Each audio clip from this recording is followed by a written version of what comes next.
เวทเวทเวทเวทเวทเวทผมลืมมาใบนั้นมาใบชื่อใบชื่อใบรายชื่อใบชื่อใบชื่อพระเจ้าวาด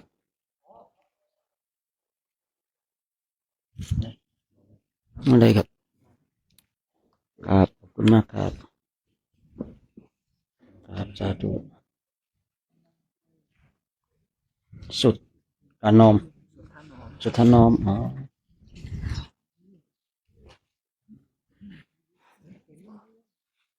สวัสดีช่วง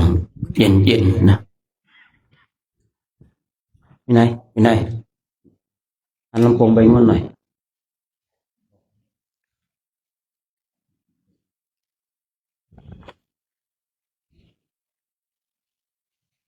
วันนี้เราก็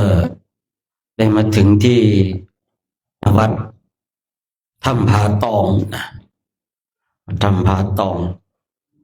ไม่ต้องถามว่าถ้ำอยู่ตรงไหนนะบางทีวัดป่าเมี่ยงยังไม่มีต้นเมี่ยงเลยเนาะไปกำแพงเพชรจะไม่เจอกำแพงเพชรเลยไม่เจอแต่กำแพงอิฐนะแต่ถ้ำผาตองอยู่ตรงนี้นะครับผมเป็นถ้ำครับผมยังชอบใจอยู่นะเป็นสถานที่ที่น่าจะเหมาะสำหรับการเจริญสมณธรรมแต่ตรงนี้ก็เหมาะนะครับผมวัดลานกว้างแบบนี้เหมาะสำหรับการเจริญสมณธรรมนะครับเนาะเรามาพักที่วัดถ้ำผาตองนี้เนาะก็ต้องกราบขอบพระคุณท่านพระอาจารย์ศักดิ์สอนคารมุตโตนะครับผมเป็นรักษาการเจ้าวาดวัดถ้ำผาตองนะครับวันนี้เรายังอยู่ในเขตอำเภอเมืองเชียงรายอยู่นะพรุ่งนี้ทูมอร์โรนี่ก็จะได้เข้าเขตอำเภอแม่จันทร์ละแต่ยังไม่ถึงวัดนะเดินผ่านวัดไปก่อนไปทางโน้นก่อนนะพวกนี้เดินผ่านวัดก่อนเยาะเย้ยถากถางจิตใจของผู้ปฏิบัติธรรมเช่นเรามันก็น่าเจ็บใจนะเดินผ่านวัดเนี่ยเป็นบททดสอบนะแต่ทางนี้ทางนั้นก็เราเนี่ยเนาะไปตรงนั้นก็ไปเนาะนอนตรงไหนก็นอนได้อย่าไปนอนใกล้คนหลายใจนะเรานอนไหนก็นอนได้นะครับผมวงเล็บอย่าไปนอนใกล้คนหลายใจนะถ้าใกล้คนหลายใจเดี๋ยวชีวิตมันจะฉีดช้ำเดี๋ยวก็จะจีวรขาดบาดจะกระเด็นไม่ได้หรอกนะนอนใกล้คนหลายใจไม่ได้นะมีมากเหลือเกินเนาะที่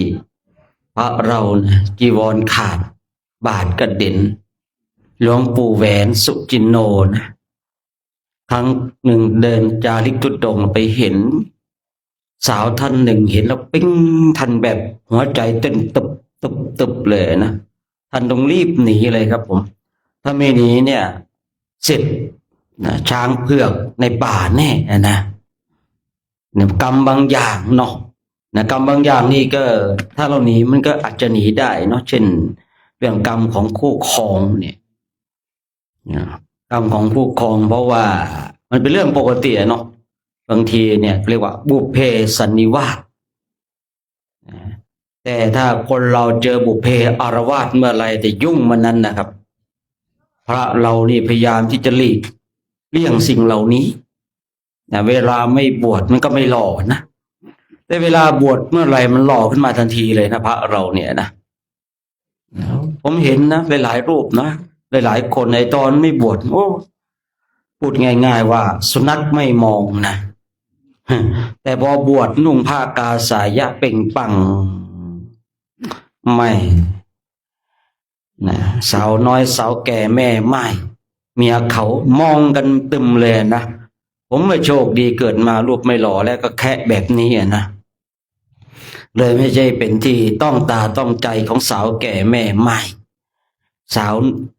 น้อยสาวจีด้วยนะเออวันนั้นคุยกับสมบัตินะโอ้สมบัติไม่ออกลาวก็คุยกับผมอยู่นะจริงครับอาจารย์จริงอะที่นะจะไปหลงกลนะอาจารย์ว่างั้นนะไม่ คุยกับสมบัตินะสมบัติอาจารย์หลงกลนะทำไมครับเสียดายเกลือเม็ดงามเพชรเม็ดงามอะไรนะสมบัติก็ว่าไปนะงั้นเราก็ว่าไปคือคนเรานะครับผมเนาะพระเราเนี่ยจริงๆเนี่ยคือการอธิษฐานผมเองนะครับตอนเป็นหนุ่มเนี่ยหนุ่มน้อยมา17 18ผมเคยอธิษฐานก่อเจดีย์สายก่อเจดีย์กับนะสาวเจ้าคนหนึ่งแบบแม่ผมไม่รู้จะถอนคำอธิษฐานยังไงขอให้พี่เนี่ยเป็นเนื้อคู่ของน้องทุกภพทุกชาติไปโทษนึกได้ตอนเนี่ยในตอนที่ผมย้อนแบบย้อนอดีตตัวเองได้ที่ผมจำเรื่องราวชีวิตของตัวเองได้นะเราเนี่ยเคยอย่างนี้แล้วคือก่อเจดีย์ทรายใช่หรือเปล่าเมษามันจะมีประเพณีขนทรายเข้าวัดทีนี้ประเพณีขนทรายเข้าวัดก็ขนทรายแล้วก็ไปตบไป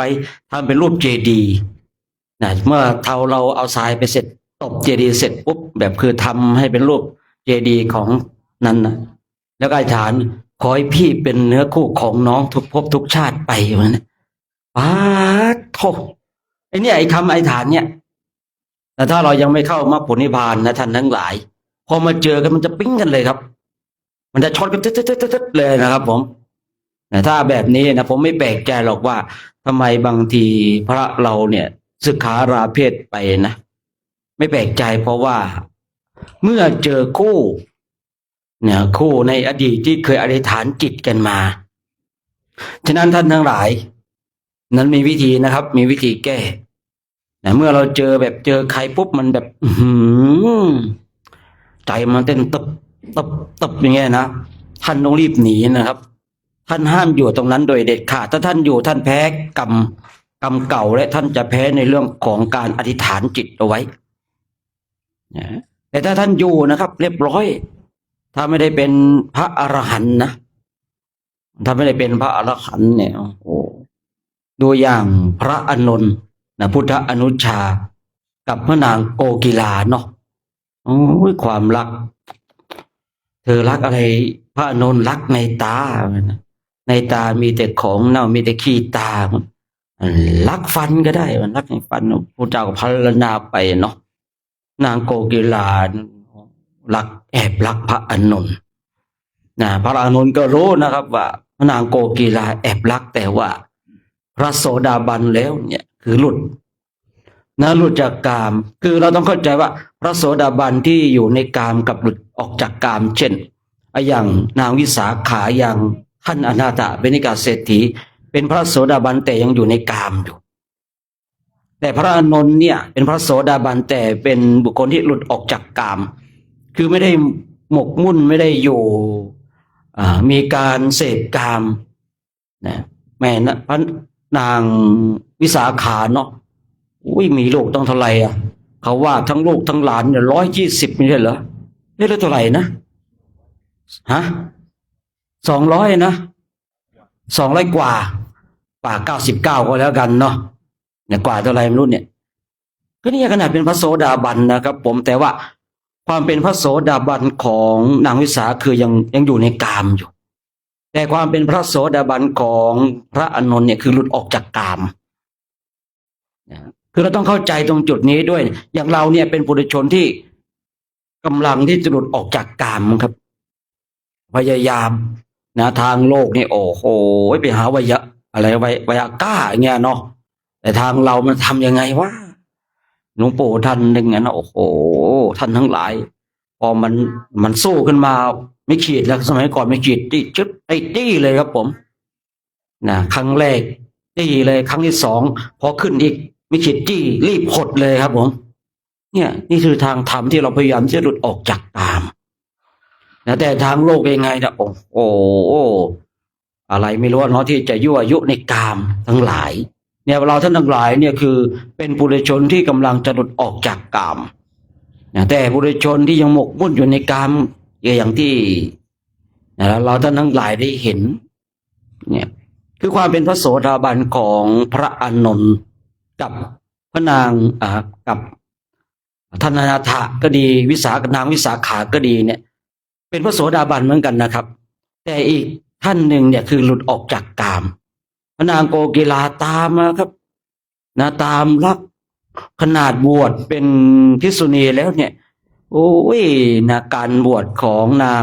นางโกกีฬาเนาะน่าจะใช่อยู่เนาะความรักกับความร้ายใช่แล้วนางโกกีฬานะขนาดบวชนี่ครับบวชเพื่อพระอานนท์นะครับ ไม่ได้บวชเพื่อมรรคผลนิพพานเลยนะแม่ทำยังไงจะอยู่ใกล้อยากจะอยู่ใกล้คนที่ตนเองรักแม่ยอมบวชเลยเนาะบวชแล้วก็ไม่ได้เจริญสมณธรรมนะครับบวชไปบวชมามีหิริมีโอตตัปปะอยู่ใกล้ไม่ได้อะถ้าอยู่ใกล้ในจิตใจมันจะเร่าร้อนหนีหนีไปอยู่ที่ไหนจะสาวัตถีแล้วจำไม่ผิดนะหนีไปอยู่นะครับ วันหนึ่งได้ข่าวพระเจ้ามาได้ข่าวพระเจ้าจะมาที่ตนเองอยู่ถามพูดพระเจ้ามานะรูปเดียวใช่ไหมคนอะไรบอกโอ้เปล่าพระอานนท์ก็มาด้วยโอ้โหพอได้ยินชื่อของชายที่ตนเองรักเท่านั้นนะใจเนี่ยเต้นตุบเลยนะไม่ใช่แต่ผู้ชายอย่างเดียวนะถ้าเจอแบบเนื้อคู่เนี่ยผู้หญิงก็เป็นเหมือนกันนะครับ เป็นเหมือนกันเนี่ยโอ้โหใจนี่เต้นเลยมันแต่ผลสุดท้ายนางก็ได้บรรลุธรรมนะบวชเพราะเหตุด้วยความรักนะบวชไปบวชมามีหิริมีโอตตัปปะหนีไปอยู่ที่อื่นเจริญสมณธรรมนะวันหนึ่งตนเองญาณบารมีแก่กล้าเต็มแล้วก็ได้บรรลุธรรมเนี่ยบางสิ่งบางอย่างเหตุของการบรรลุธรรมนี่มันหาที่ข้อแน่นอนไม่ได้ท่านทั้งหลายอย่างเมื่อเช้าได้คุยเรื่องอุบายนะอุบายเรียกว่าท่านอนาถให้อุบายกับลูกชายคือนายกาละเนี่ยเหตุของการบรรลุธรรมเนี่ยมันมีมากเหลือเกินไอเราก็ไม่เลิกเนาะไปเดินทุดงแล้วไปเห็นผู้หญิงตัวดำปีขึ้นมาอย่างเงี้ยเนาะโอ้โหสลดสังเวชใจเจริญสมณธรรมบรรลุธรรมก็ได้นะเดินไปเห็นเด็กหยุดปีศาจคลุกฝุ่นอาจจะสังเวชใจก็ได้คือมันไม่แน่นอนนะครับผมอ่านในพระไตรปิฎกแล้วเหตุในการบรรลุธรรมอย่างท่านพระอัญญาโกณทัญญะกับสุภัททะเนาะคือปฐมสาวกกับปัจฉิมสาวกในอดีตชาติเคยเป็นพี่น้องกันพระอัญญาโกณทัญญะเนี่ยตั้งจิตปณิธานว่าจะได้เป็นขอได้เป็นพระอรหันต์รูปแรกของศาสนาของพระพุทธเจ้าพระองค์ใดพระองค์หนึ่งสุภัททะเองก็ตั้งจิตเลยจะได้เป็นสาวกองค์สุดท้ายเป็นพี่น้องกันเนี่ยคือเหตุในการบรรลุธรรมบางทีมันหาข้อแน่นอนและยุติไม่ได้ฉะนั้นเนี่ยเราจะทั้งหลายก็อย่าประมาทในการดำเนินชีวิตในวันนี้เราอาจจะเป็นบุคคลที่เหลวไหลอาจจะเป็นบุคคลที่เล่นที่จริงแต่เมื่อวันใดวันหนึ่งเราเจอสิ่งที่มันทำให้จิตของเราเกิดสลดความสังเวชใจวันนั้นก็ไม่แน่นะเพราะว่าเหตุในการบรรลุธรรมหรือคนจะบรรลุธรรมนะท่านทั้งหลายมันแค่พลิกฝ่ามือเท่านั้นเองมันไม่ใช่นานยากเย็นเข็ญใจเหมือนกับคนทั้งหลายที่คิดกันนะคือเมื่อเหตุและปัจจัยพร้อม นะที่เราจะได้บรรลุธรรมนะครับแค่พลิกฝ่ามือนั้นเองนะคือบอกว่าพลิกฝ่ามือก็ยังช้าไปนะฉะนั้นเรามีโอกาสนะได้มาฝึกฝนอบรมกันนะเพื่อเป็นการไม่เสียเวลาเดี๋ยวเราก็จะได้กราบพระไหว้พระนั่งภาวนากันเนาะแต่ก่อนที่จะได้ภาวนาก็ขออนุโมทนาก่อนเนาะโมทนากับพระสุดพระนอมเนาะโยมแม่หลานนะแม่เหลาไม่รู้นะโยมแม่แตนนะโยมแม่พรเนาะถ้าอ่านผิดขอประทานโยมแม่ล่าย่องเนาะถวายน้ำปานะ1,000 บาทก็ขออนุโมทนาสาธุกับ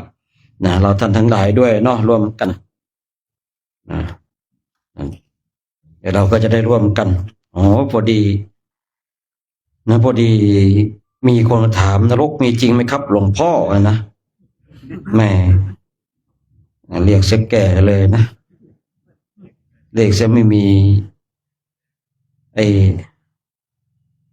กำลังใจสวดมนต์เลยนะถามว่านรกมีจริงไหมเนาะเป็นคำถามนะถามว่านรกมีจริงไหมถ้าถามว่ามีผู้พูดก็ไม่เคยเห็นถามว่าไม่มีก็ไม่รู้เหมือนกันนะฉะนั้นในเรื่องของนรกสวรรค์เนี่ยเป็นเรื่องที่เราจะต้องมาศึกษาแต่ถ้าเราพูดตามหลักของพุทธศาสนาคือคำถามแบบนี้เราไม่รู้ว่าเขาต้องการที่ว่าเอามีท่านรู้ได้ไงว่ามีท่านเคยเห็นเหรอท่านบอกว่าไม่มีท่านศึกษายังไงคือเป็นคำถามแบบนี้บางทีเนี่ยเราจะต้องแบบคือเป็นตัวหนังสือที่ออกมาแล้วไม่สามารถที่จะอ่านได้อ่านเกมแล้วเขาต้องการที่จะรู้หรือว่าต้องการที่อะไรกันแน่อย่างสมมติว่าถามผมเคยขึ้นธรรมาสน์กันถามว่าท่านพระอาจารย์กลัวผีไหมถ้าผมบอกว่ากลัวเป็นพระกลัวผีอายหมาที่หมายังไม่กลัวเลยเนี่ยถ้าเราบอกผมก็บอกว่าไม่กลัวผมไม่กลัวครับท่านอาจารย์ถ้าผมกลัวผมก็อายหมาเนี่ยคือคำถามบางอย่างนะแต่ถ้าเรามองหลักว่าของพุทธศาสนาว่านรกสวรรค์มีจริงไหมพระพุทธเจ้าพระองค์ทรงตรัสว่านรกมีจริงสวรรค์มีจริงแต่ถามว่าเราทั้งหลายเคยเห็นไหมคือบางสิ่งบางอย่างเนี่ยอย่างเช่นถามว่าวันพรุ่งนี้มีจริงไหมเราก็รู้นะว่าวันพรุ่งนี้มีจริงถ้างั้นเอาวันพรุ่งนี้มาให้ดูหน่อยสิจะมาให้ดูอย่างไรเพราะมันยังไม่ถึงเวลาเรื่องของนรกสวรรค์เองก็เหมือนกันมันเหมือนกับวันพรุ่งนี้คือบางคนมาถามว่านรกสวรรค์มีจริงไหมก็ต้องถามว่าวันพรุ่งนี้มีจริงไหมถ้าบอกว่ามีจริงแล้วเขาถามต่อว่าเอามาให้ผมดูเลยสิฉะนั้นเราต้องบอกว่าเอาวันพรุ่งนี้มาให้อาตมาดูด้วยบางสิ่งบางอย่างมันยังไม่ถึงเวลานะครับเพียงแต่เรารู้ว่าวันพรุ่งนี้มีจริงเมื่อวานมีจริงอย่างเมื่อวานมาได้หรือเปล่าไม่ได้แต่เราผ่านมาเมื่อวานแล้ว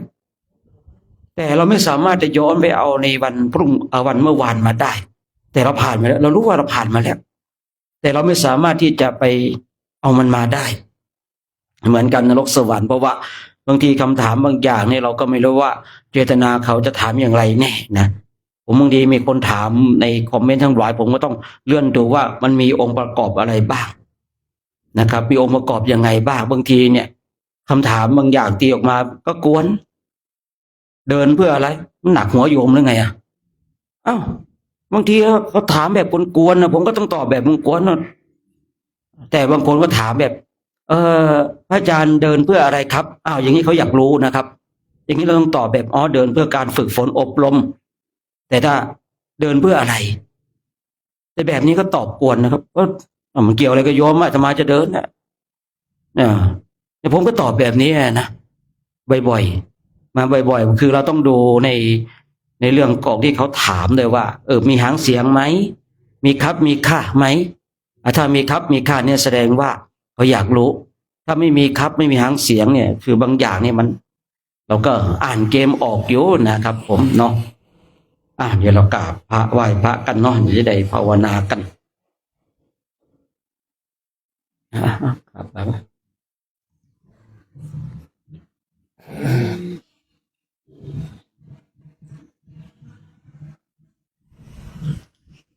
อะระ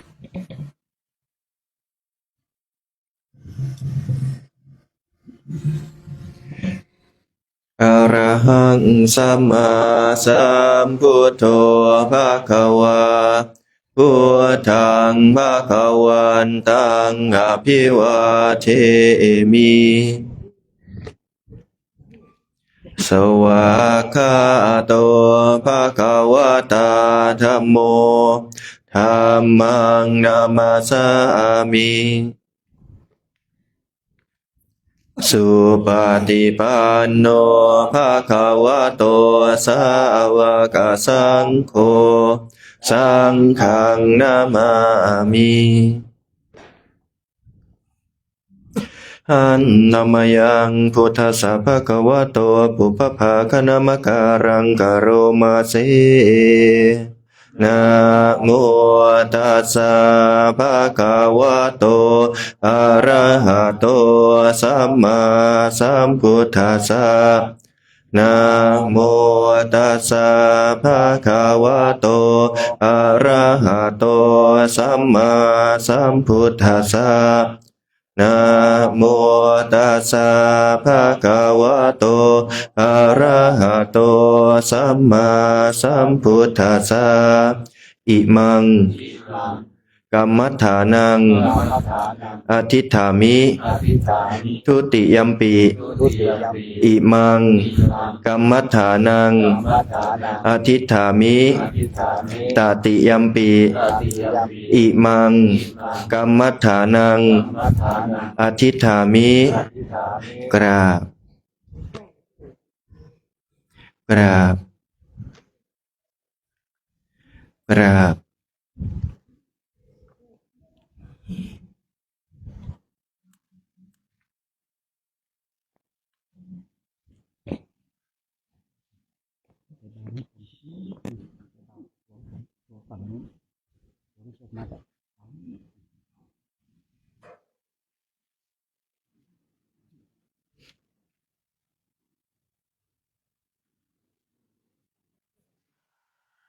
เดี๋ยวเรา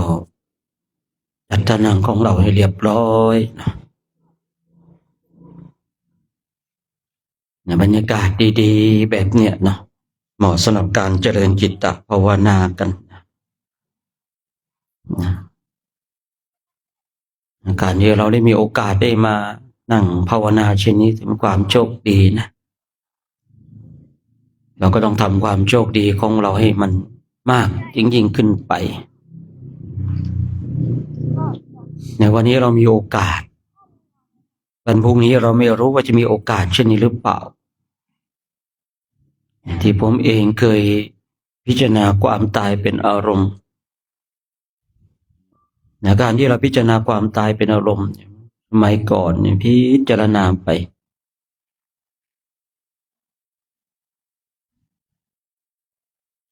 เมื่อเ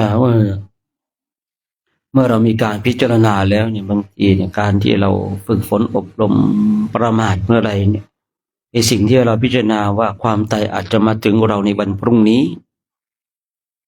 ก็จะเกิดขึ้นมันจะมีธรรมเป็นเครื่องย้ำเตือนให้เราได้ออกฝึกปฏิบัติธรรมกรรมฐานหรือว่าค้นขวาย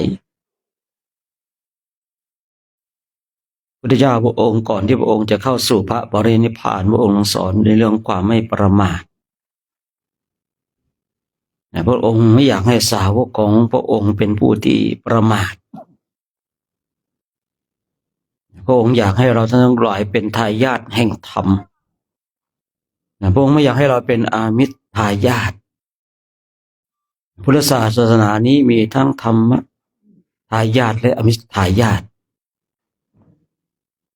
ถ้าเราเนี่ยเป็นผู้ที่รับมรดกธรรมแล้วนำมาปฏิบัติถ้าเรายังไม่ถึงมรรคผลนิพพานในชาตินี้เราก็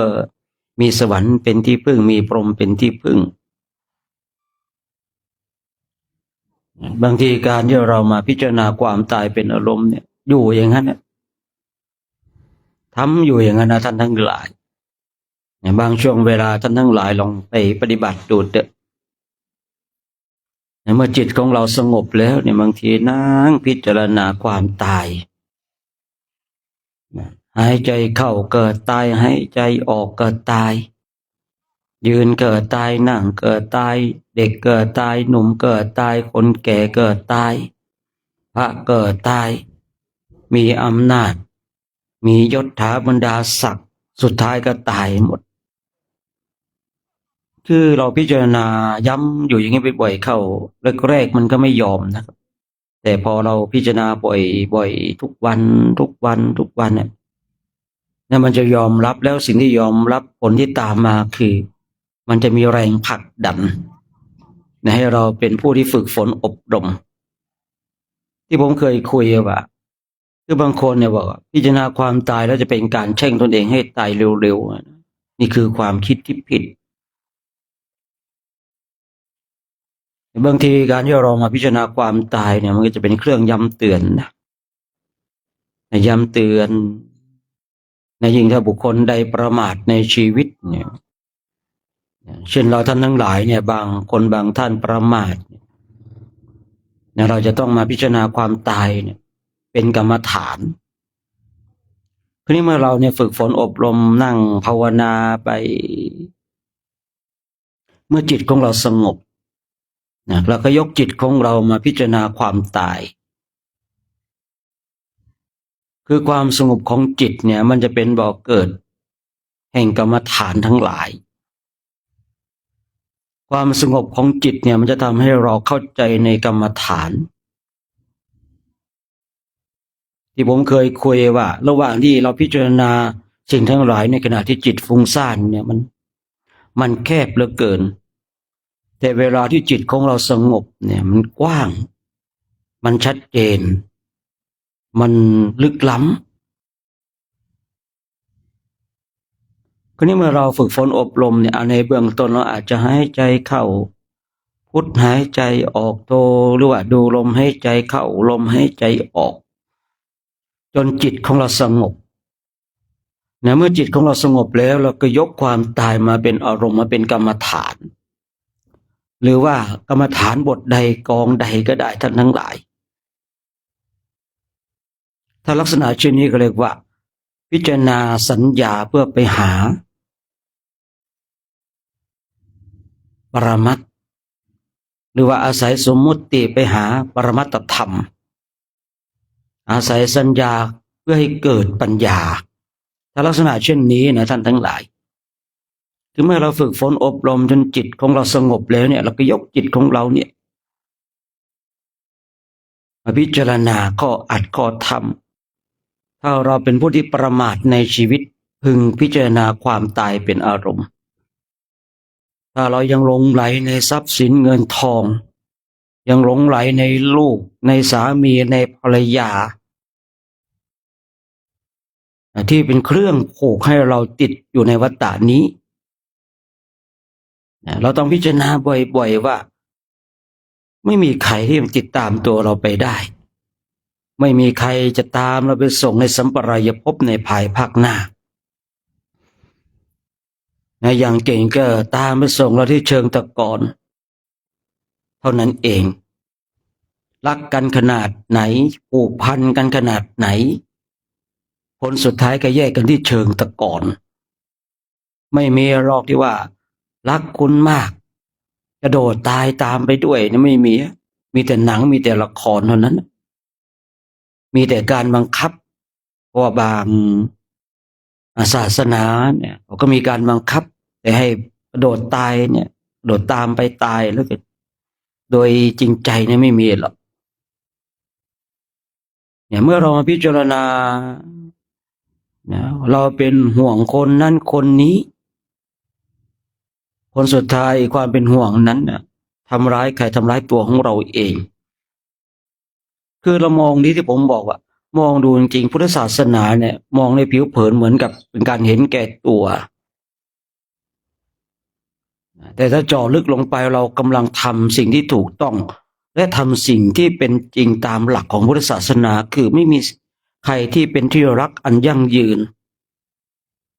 ไม่มีใครที่จะติดตามเราไปทุกภพทุกชาติได้นี่คือความจริง เพราะความหมายมั่นว่านี่พ่อของเราแม่ของเรานี่คือเมียของเรานี่คือผัวของเรานี่คือลูกของเรานี่คือทรัพย์สมบัติของเราเพราะการที่เราเข้าไปหมายมั่นมันเลยทำให้เราเข้าไปยึดเมื่อเข้าไปยึดแล้วก็เกิดอุปทานทั้งหลาย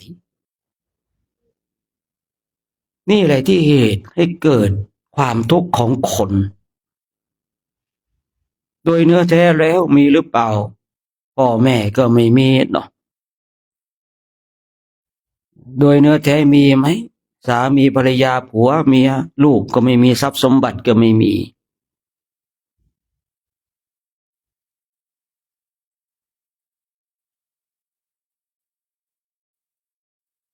ฉะนั้นการที่เราเนี่ยพิจารณาย้ำถ้าอย่างที่ผมพูดกล่าวเมื่อสักครู่นี้แหละถ้าเรายังหลงไหลยังเพลิดเพลินกับสิ่งทั้งหลายอยู่เราก็ต้องมาพิจารณาความตายเป็นอารมณ์ว่าผลสุดท้ายแต่เราตายใครจะรักเราขนาดไหนเขาก็ตามไปส่งเราได้แค่เชิงตะกอนทรัพย์สมบัติจะมีมากขนาดไหนผลสุดท้ายมันก็เป็นสมบัติของโลกก่อนหน้านั้นเป็นสมบัติของใครก็ไม่รู้แต่เป็นวาสนาของเราที่ทรัพย์นั้นมาตกถึงเราแต่เมื่อเราตายไปแล้วทรัพย์นั้นก็จะเปลี่ยนมือไปเป็นของบุคคลอื่นเพราะมันเป็นทรัพย์ของโลกไม่ได้ทรัพย์ของเราอย่างแท้จริงเนี่ยการที่เราพิจารณาความตายเป็นกรรมฐานบ่อยๆเนี่ยมันจะทำให้เราคลายความยึดมั่นถือมั่นได้ยิ่งถ้าจิตของเราสงบจิตของเราชัดเจนนะก็จะเป็นเหตุให้เราได้บรรลุธรรมได้เหมือนกันอย่าลืมนะพิจารณาความตายเป็นอารมณ์ก็สามารถบรรลุธรรมได้ก่อนที่เราจะพิจารณาเนี่ยคือมันมีสองแนวทางคือหนึ่งที่ผมเคยคุยไว้ว่าวันใดก็ตามที่จิตของเราฟุ้งซ่านมันกำหนดกำหนดให้จิตมันสงบก่อนไม่ได้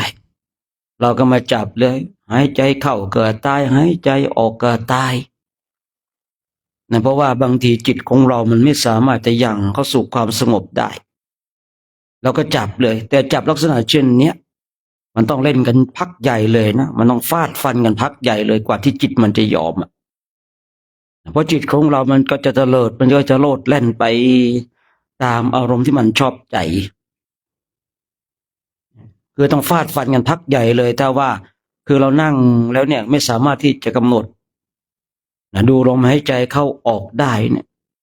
ดูได้เพียงครั้งสองครั้งก็จิตก็ไปอีกแล้วจะไปคิดเรื่องนู้นเรื่องนี้เราต้องให้จิตของเราเนี่ยกระโดดจับพิจารณาความตายเป็นอารมณ์เลยหรือว่ากรรมฐานกองอื่นๆเมื่อเรากระโดดเข้าไปจับความตายเป็นอารมณ์ปุ๊บเนี่ยใช่ว่ามันจะยอมนะไปตามที่เราพิจารณามันกระโดดบางทีมันก็จะโลดแล่นไปพักใหญ่ต้องฟาดฟันกันพักใหญ่เลยกว่ามันจะยอมพูดง่ายๆว่าเปรียบเสมือนจิตของเราเป็นม้าที่ไปยศยากเหลือเกินที่จะกระโดดขึ้นแล้ว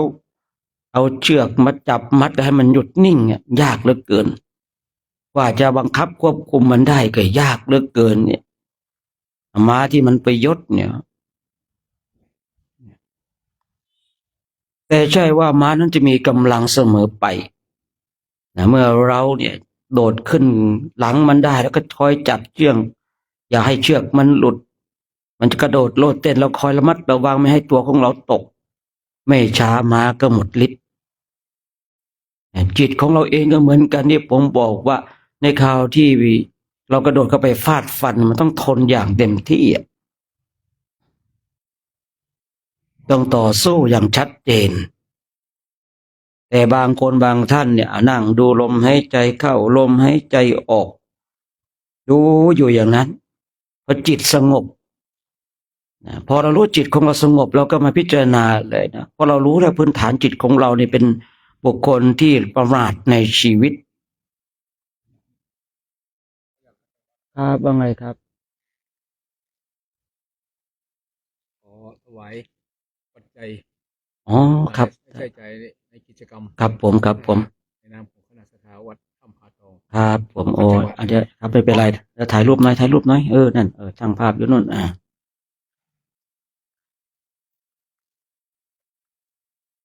ครับผมสาธุครับโมทนา ขอให้ด้วยนะได้มาร่วม ไม่เป็นไรไม่เป็นไร รอโยมควรจะมารับในส่วนสุข ครับผมขอบคุณมากโอ้ครับผมสาธุครับ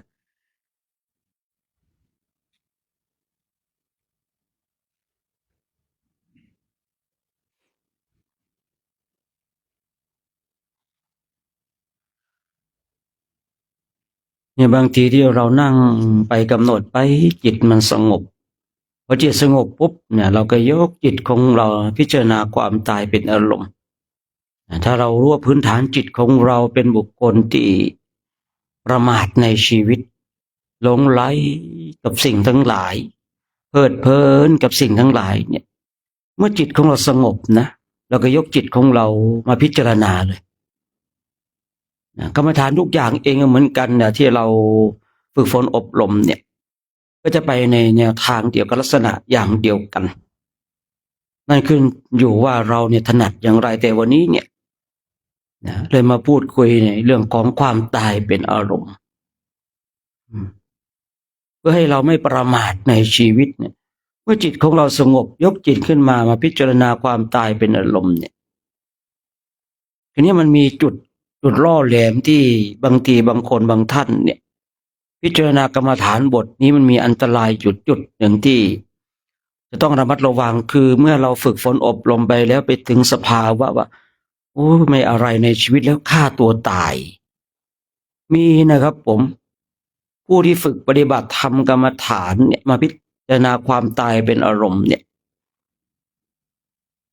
จะต้องระมัดระวังในตรงจุดนี้ในสภาวะตรงจุดนี้ให้ดีถ้าไม่เท่าทันนะครับผมคือมันเหมือนกับคนไม่อะไรในชีวิตแล้วพร้อมที่จะตายแล้วอะมันเป็นสภาวะแห่งกรรมฐานที่เราพิจารณามันจะมีทุกคนนะครับถ้าเรามาในเรื่องของการพิจารณาตรงจุดนี้นะมันเหมือนกับที่ผมเคยว่าเรื่องของกสิณไฟนะ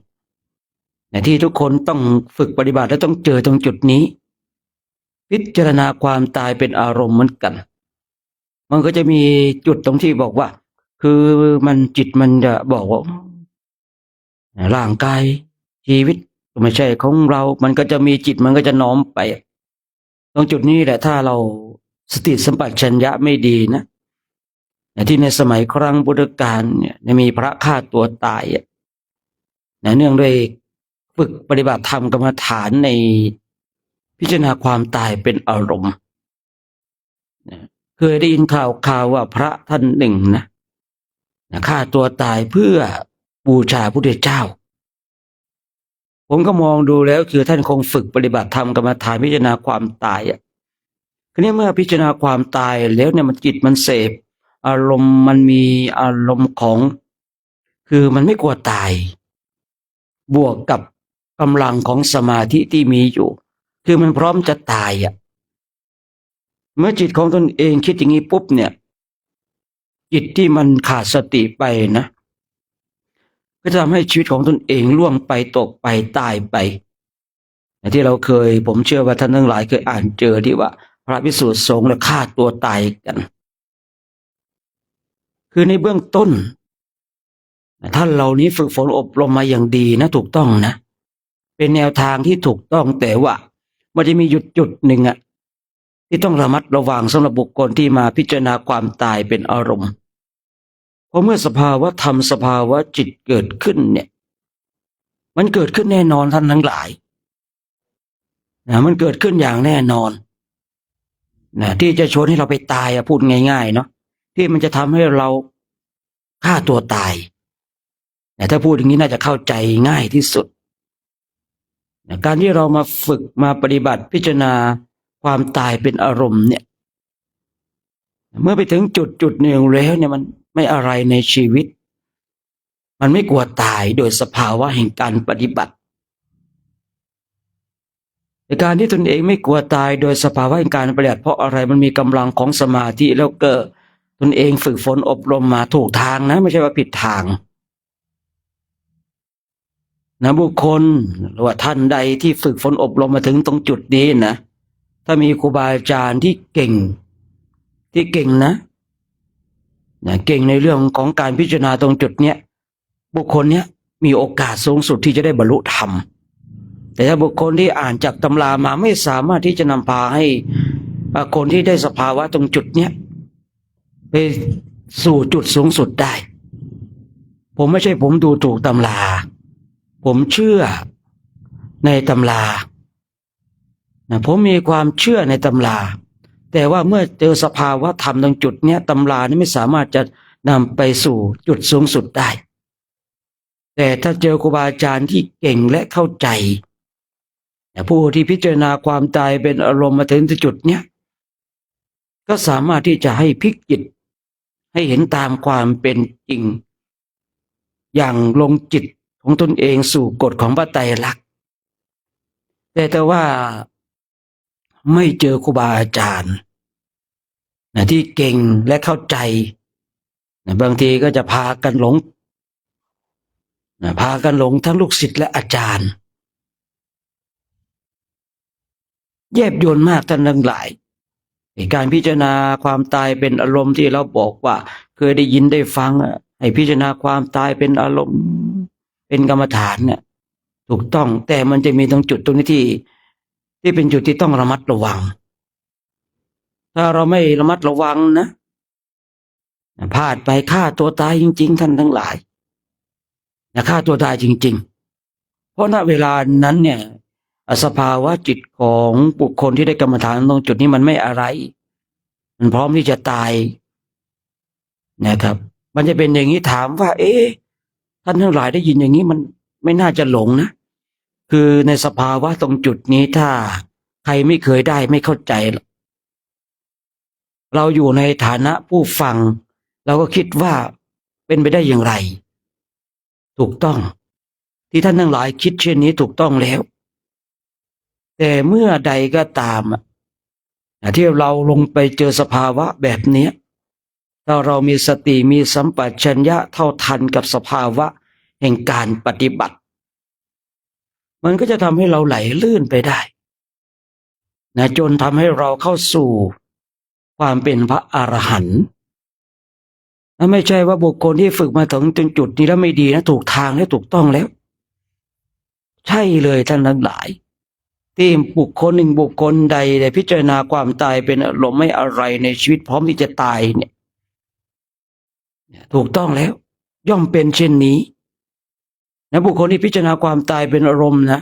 ที่บอกว่าพร้อมที่จะตายไม่อะไรในชีวิตตายเมื่อไรเกิดได้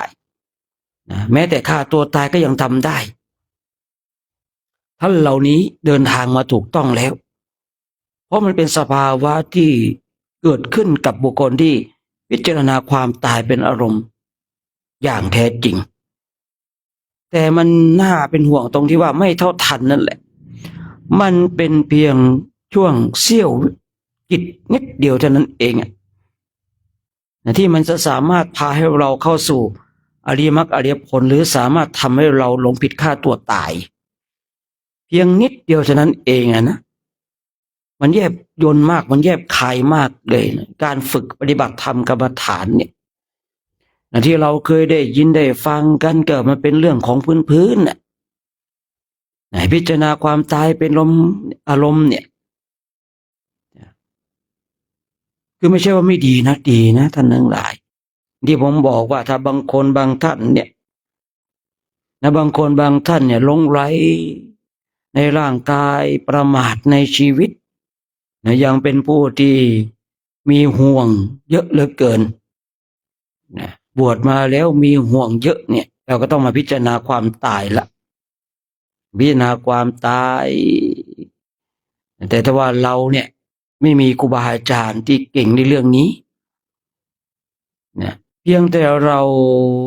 พิจารณาแล้วเราก็ประคับประคองให้จิตของเราเนี่ยมันไปไม่ถึงตรงจุดนั้นแต่ทางนี้ทางนั้นมันว่ายากนะตรงจุดนี้ถ้าเราไม่ชำนาญเนี่ยเพราะว่ามันเดินในเส้นทางนี้มันก็ต้องเจอ แต่สำหรับบางคนที่แบบเข้าใจในการปฏิบัติเข้าใจในการปฏิบัติเพียงแต่ยกให้จิตของตนเองเนี่ยมันคลายจากความยึดมั่นถือมั่นคือยกจิตของตนเองให้คลายความยึดมั่นถือมั่นที่เราห่วงทรัพย์สินเงินทองที่เราประมาทในชีวิตเนี่ยคือให้จิตของเราคลายคลายความยึดมั่นถือมั่นตรงจุดนี้จะไม่ถึงตรงจุดที่ผมบอกว่าเขาจะไม่อะไรในชีวิตพร้อมที่จะฆ่าตัวตายเนี่ยสภาวะตรงจุดนี้จะไปไม่ถึงตรงจุดนั้นแต่ถามว่าที่เรามาภาวนาให้จิตของเราเนี่ยมันคลายความยึดมั่นเนี่ยเพื่อให้จิตของเราเนี่ยมันคลายความยึดมั่นถือมั่นในการพิจารณาว่าทรัพย์สมบัติก็ไม่ใช่ของเราชีวิตมันก็ไม่ใช่ของเรามีการเกิดขึ้นตั้งอยู่ดับไปคนทั้งหลายที่เราเป็นห่วงผลสุดท้ายมันก็ต้องจากกันอยู่ดีคือถ้าเราฝึกมาย้ำแค่ตรงจุดนี้นะเอาแค่ตรงจุดเนี้ยย้ำอยู่อย่างเงี้ยจิตของเรามันก็จะคลายความยึดมั่นแต่ถ้าเราพัฒนาต่อไปมันก็จะไปเจอในจุดที่ผมบอกที่พร้อมที่จะตายเนี่ยพร้อมที่จะฆ่าตัวตายได้เนี่ยคือเราต้องเข้าใจว่าถ้าเราพิจารณาเพียงแต่ว่าให้จิตของเราคลายประคับประคองให้มันอยู่ในระดับนั้นไม่ไปต่อก็สามารถทำได้เนี่ยเมื่อสามารถทำได้แล้วเราจะรู้ทำได้อย่างไรจิตของเรามันก็จะพลิก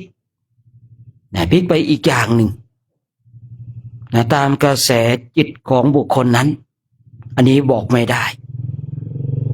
แต่สามารถรู้ได้ด้วยการกระทำของตนเองว่าจิตของเราเนี่ยเมื่อเราพิจารณาว่าสิ่งทั้งหลายก็ไม่ใช่ของเราคลายความยึดมั่นถือมั่นปุ๊บเนี่ยจิตเนี่ยมันถูกฝึกปฏิบัติแบบนี้ย้ำอยู่อย่างนี้บ่อยๆเดี๋ยวจิตมันก็จะพลิกไปอีกอย่างหนึ่งนี่ตามกระแสจิตของบุคคลนั้นแหละแต่ถ้าว่าเราปล่อยให้มันไหลไปอีกมันก็จะไปเจอตรงจุดที่ผมบอกนั้นว่าที่อารมณ์แบบว่าไม่อะไรในชีวิตแล้วพร้อมที่จะตายพร้อมที่จะฆ่าตัวตายเนี่ยก็จะเป็นเช่นนี้ฉะนั้นการฝึกปฏิบัติธรรมกรรมฐานเนี่ยมันเป็นเรื่องที่ละเอียดอ่อนมากนะมันเป็นเรื่องที่ละเอียดอ่อนมากถ้าเราฝึกฝนอบรมเจาะลึกในสภาวะแห่งการปฏิบัติโอ้โหมันแยบคายมากเลยนะที่บางคนบางท่านฝึกกันว่าได้บรรลุธรรมขั้นนั้นขั้นนี้กันของเด็กๆของเล่นๆกันนะท่านมีความสัมพันธ์เป็นจุดเริ่มต้นยังหลงเลยนะสภาวะธรรมแห่งการปฏิบัตินี่มันลึกซึ้งนะต้องเท่าทันเนี่ยสิ่งหนึ่งที่จะทำให้เราเท่าทันเนี่ยคือสติสัมปชัญญะท่านทั้งหลายท่านทั้งหลายจะต้องประคับประคองจิตของตนเองให้มีสติสัมปชัญญะอยู่ตลอดเวลากรรมฐานไม่ว่าบทใดกองใดก็ตามเนี่ยจะขาดไม่ได้เลยคือสติสัมปชัญญะสติสัมปชัญญะมันเปรียบเสมือนกับพี่เลี้ยงนางนมที่คอยเลี้ยงคอยช่วยเหลือคอยเกื้อกูลเกิดมาเนี่ยไม่มีพี่เลี้ยงเนี่ยนะเหมือนกับชีวิตที่ว้าเหวไม่มีใครดูแลก็เป็นชีวิตที่อันตรายแต่ชีวิตของเราเนี่ยนะถ้ามีพี่เลี้ยงนางนมเนี่ยนะมันเป็นชีวิตที่มีคนดูแลสติสัมปชัญญะเองก็เหมือนกันเนี่ยสติสัมปชัญญะมันคอยดูแลคอยประคับประคองคอยเกื้อหนุนผมยังกล้าพูดว่ากรรมฐานบทใดกองใดก็ดีไม่ว่าจะเป็นฝ่ายของสมถะหรือว่าวิปัสสนาไม่ว่าจะในกสิณก็ตามมันขาดไม่ได้เลยสติสัมปชัญญะสำคัญมากๆเลยผมได้เห็นความสำคัญของสติและสัมปชัญญะ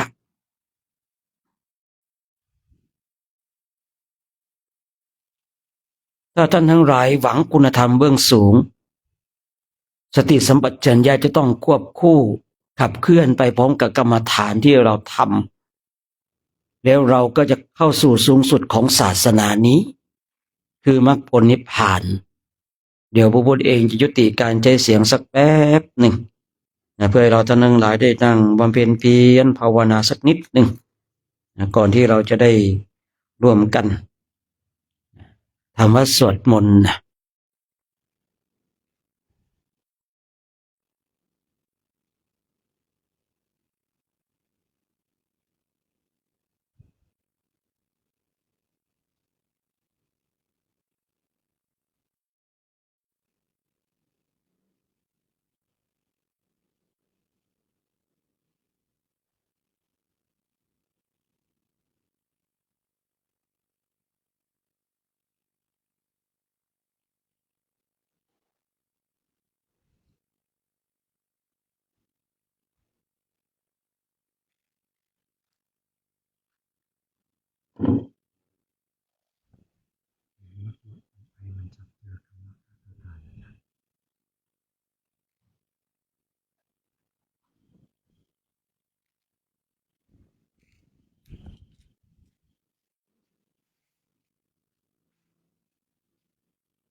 การ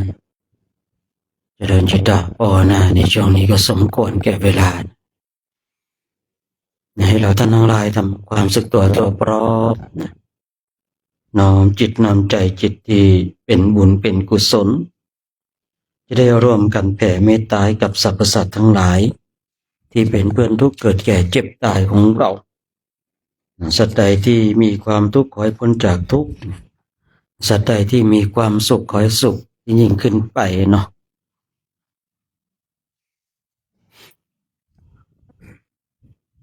สัพเพสัตตาอาเวราโหนตุขอให้สรรพสัตว์ทั้งหลายทั้งปวงที่เป็นเพื่อนทุกข์เกิดแก่เจ็บตายด้วยกันทั้งหมดทั้งสิ้นจงเป็นสุขเถิดอย่าได้เวียนต่อกันและกันเลยอาพยาปาชาโหนตุจงเป็นสุขเถิดอย่าได้บาดเบียดเบียนซึ่งกันและกันเลยอานิคาโหนตุจงเป็นสุขเถิดอย่าได้ความทุกข์กายทุกข์ใจเลยโสขิอัตตานังปริหะลันโตจงมีแต่ความสุขกายสุขใจรักษาตนให้รอดพ้นจากทุกโทษเวรภัยอันตรายทั้งปวงจงทุกทั่วหน้าเถิด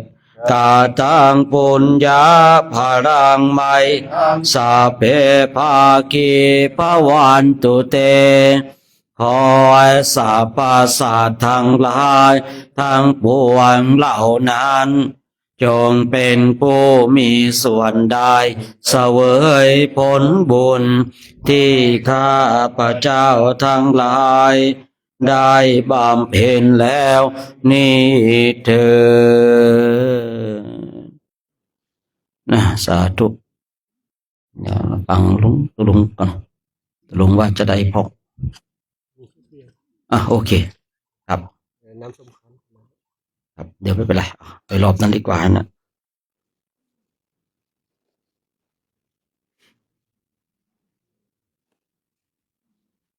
เดี๋ยวเราก็จะได้ร่วมกันนะทำวัดสวดมนต์กันเนาะในช่วงภาคเย็นวันนี้นะผมชอบมากเลยนะอากาศนั่งภาวนาแล้วลมพัดแบบนี้นะถึงจะนั่งได้ทั้งคืนนะอันไหนบ้างก็ไม่รู้เนี่ยตัวไหนตัวหนึ่งนี่อันหนึ่งต่อไปจะได้ทำวัดสวดมนต์กันนะเองก็ไม่รู้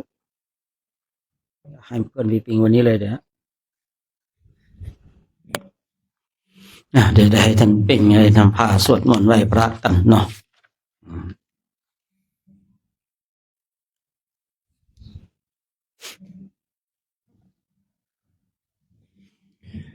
ขอโอกาสครูบาอาจารย์เป็นต้นเสียงในการสวดมนต์ทำวัดเย็นในวันนี้พร้อมกันแล้วครับ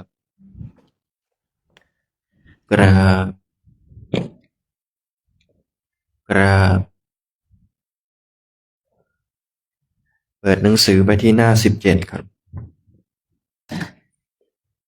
โยสุภะคะวะ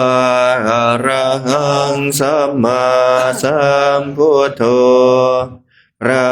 ผู้มีพระภาคเจ้านั้นพระองค์ใดเป็นพระอรหันต์ตรัสรู้เองโดยชอบแล้วสวากขาโตเยนะภะคะวะตาธัมโมพระธรรมคือศาสนาที่พระผู้มีพระภาคเจ้านั้นพระองค์ใดตรัสไว้ดีแล้ว สุปฏิปันโนยัสสะภะคะวะโตสาวกสังโฆพระสงฆ์คือผู้ทรงธรรมวินัยซึ่งเป็นสาวกของพระผู้มีพระภาคเจ้านั้นหมู่ใดเป็นผู้ปฏิบัติดีแล้วธัมมายังภะคะวันตังสะธัมมังสะสังฆังอิเมหิสาการเรหิยะทาระหังอาโรปิเตหิอาภิปุชยามาข้าพระเจ้าขอบูชาอย่างยิ่งซึ่งพระผู้มีพระภาคเจ้าพร้อมทั้งพระสัทธรรมและพระอริยสงฆ์เจ้าทั้งหลายด้วยเครื่องสักการะเหล่านี้ข้าพระเจ้าได้ยกขึ้นประดิษฐานไว้ดีแล้วในที่อันสมควรอย่างยิ่งเช่นนี้สาธุโนพันเตภะคะวะสุจิระปรินิพพุโตปิพระผู้มีพระภาคเจ้าพระองค์นั้นแม้ปรินิพพานนานแล้วก็ตามข้าแต่พระองค์ผู้เจริญซึ่งยังประโยชน์อันยิ่งใหญ่แก่สาธุชนทั้งหลายปัจฉิมาชนะตานุกรรมปมานาสาอิเมสการเรทุกขตาปันนาการภูเตปฏิคันหาตุขอจงรับเครื่องสักการะบรรณาการของคนยากทั้งหลายเหล่านี้ด้วยเพื่ออนุเคราะห์แก่ประชุมชนผู้เกิดแล้วในภายหลังด้วยอัมหากังทีคารตังหิตายาสุขายาเพื่อประโยชน์เพื่อความสุขแก่ข้าพระเจ้าทั้งหลายสิ้นกาลละนานเทินอะระหังสัมมาสัมพุทโธภะคะวะพระผู้มีพระภาคเจ้าเป็นพระอรหันต์ดับเพลิงกิเลสเพลิงทุกข์สิ้นเชิงตรัสรู้ชอบได้โดยพระองค์เองพุทธังภคะวันตังอภิวาเทมิข้าพระเจ้าอภิวาทพระผู้มีพระภาคเจ้าผู้รู้ผู้ตื่นผู้เบิกบานกราบสวากขาโตภะคะวะตาธัมโมพระธรรมเป็นธรรมที่พระผู้มีพระภาคเจ้าตรัสไว้ดีแล้วธัมมังนามัสสามิข้าพระเจ้านามัสการพระธรรมกราบสุปฏิปันโนภะคะวะโตสาวกสังโฆพระสงฆ์สาวกของพระผู้มีพระภาคเจ้าปฏิบัติดีแล้วสังฆังนามามิข้าพระเจ้านอบน้อมพระสงฆ์กราบ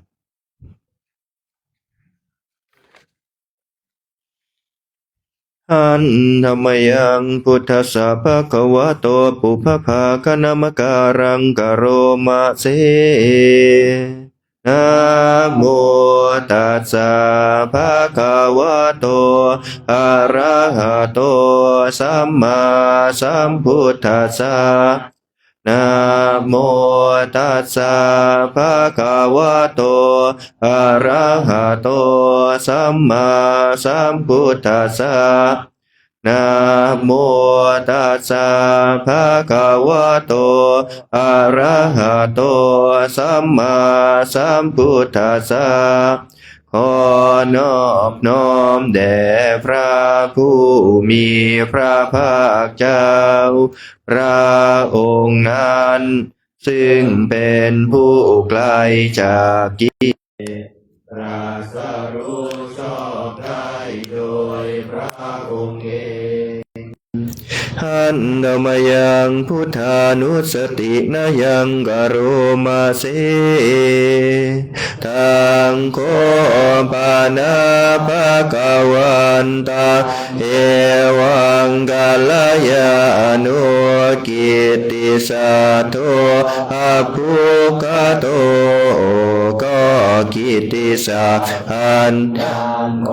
พระผู้มีพระภาคเจ้านั้นได้ฟุ้งไปแล้วอย่างนี้ว่าอิติปิโสภะคะวะเพราะเหตุอย่างนี้อย่างนี้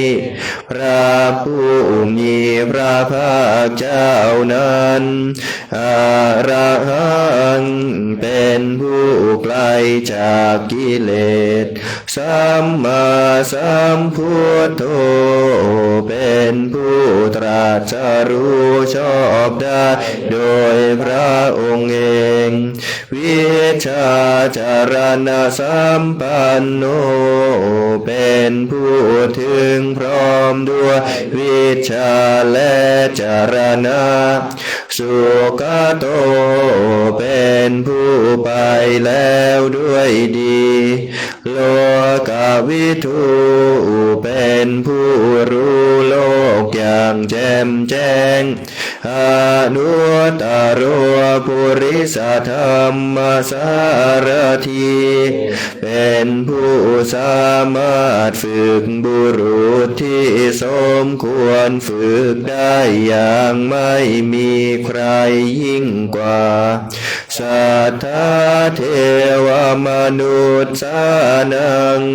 เป็นครูผู้สอนของเทวดาและมนุษย์ทั้งหลายพุทโธเป็นผู้รู้ผู้ตื่นผู้เบิกบานด้วยธรรมภควติเป็นผู้มีความจำเริญจำแนกธรรมสั่งสอนสัตว์ดังนี้หันธรรมยังพุทธาภิกขิติงกโรมาเสพุทธวาระหันตวรตาทิกุณาภิยุโตพระพุทธเจ้าประกอบด้วยคุณ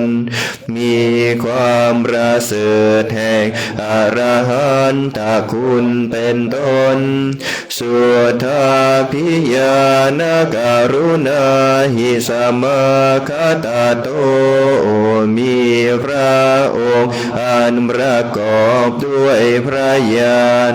และพระกรุณาอันบริสุทธิ์โพเทสิโยสุชนะตังกามลังวาสุโร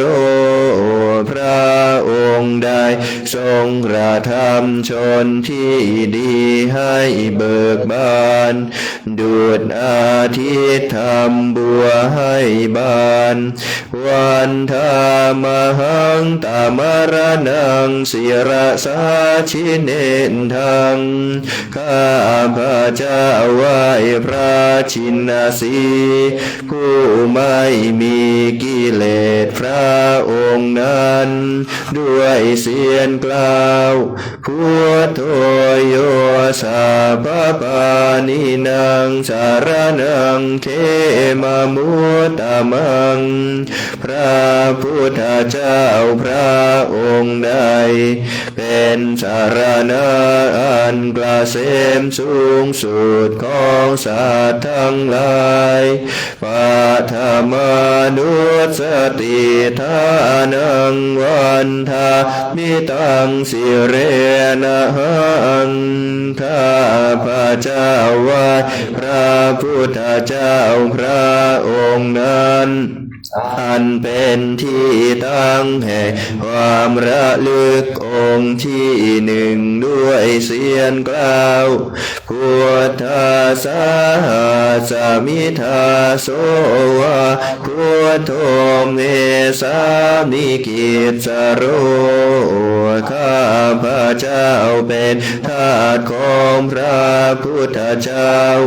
พระพุทธเจ้าเป็นนายมีอิสระเหนือข้าพระเจ้าพุทโธโย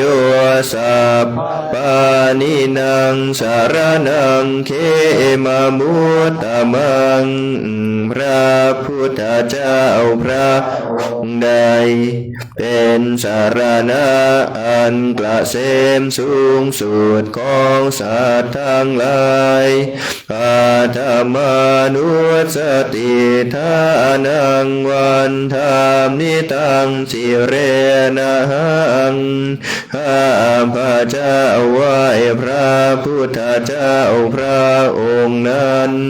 อันเป็นที่ตั้งแห่งความระลึกองค์ที่หนึ่งด้วยเสียงกล่าวพุทธัสสะสมิทาโสวะพุทโธเมสามิกิจสโรข้าพระเจ้าเป็นทาสของพระพุทธเจ้าพระพุทธเจ้าเป็นนายมีอิสระเหนือข้าพระเจ้าพุทโธทุกขัสสะคาตาจะวิทาตาจะหิตาสเมพระพุทธเจ้าเป็นเครื่องกำจัดทุกข์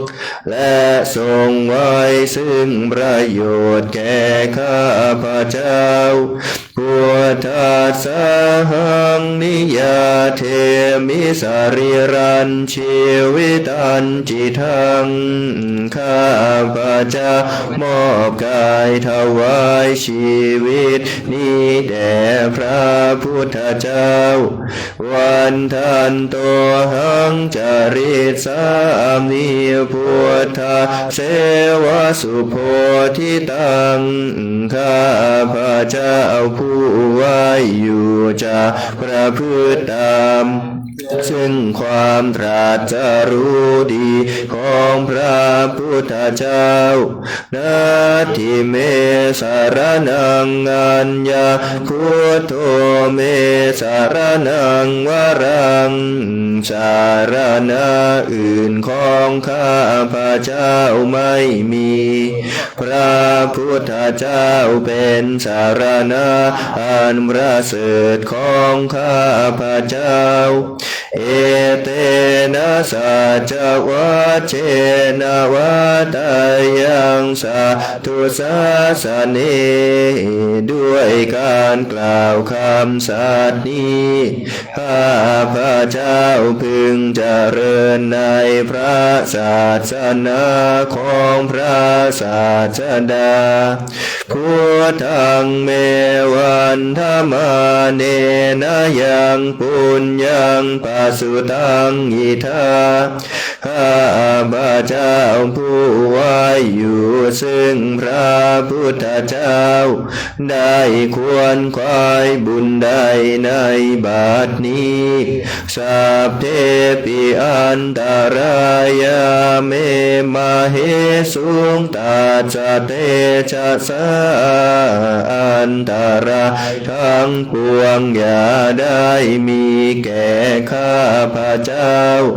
ด้วยเดชแห่งบุญนั้น กายเยนวาจายวะเจตสาวาด้วยกายก็ดีด้วยวาจาก็ดีด้วยใจก็ดีพุทเทกุกัมมังปะกะตังมายายังกรรมหน้าที่เตียนอันใดที่ข้าพระเจ้ากระทำแล้วในพระพุทธเจ้าพุทโธปฏิคันหาตุอาจยันตัง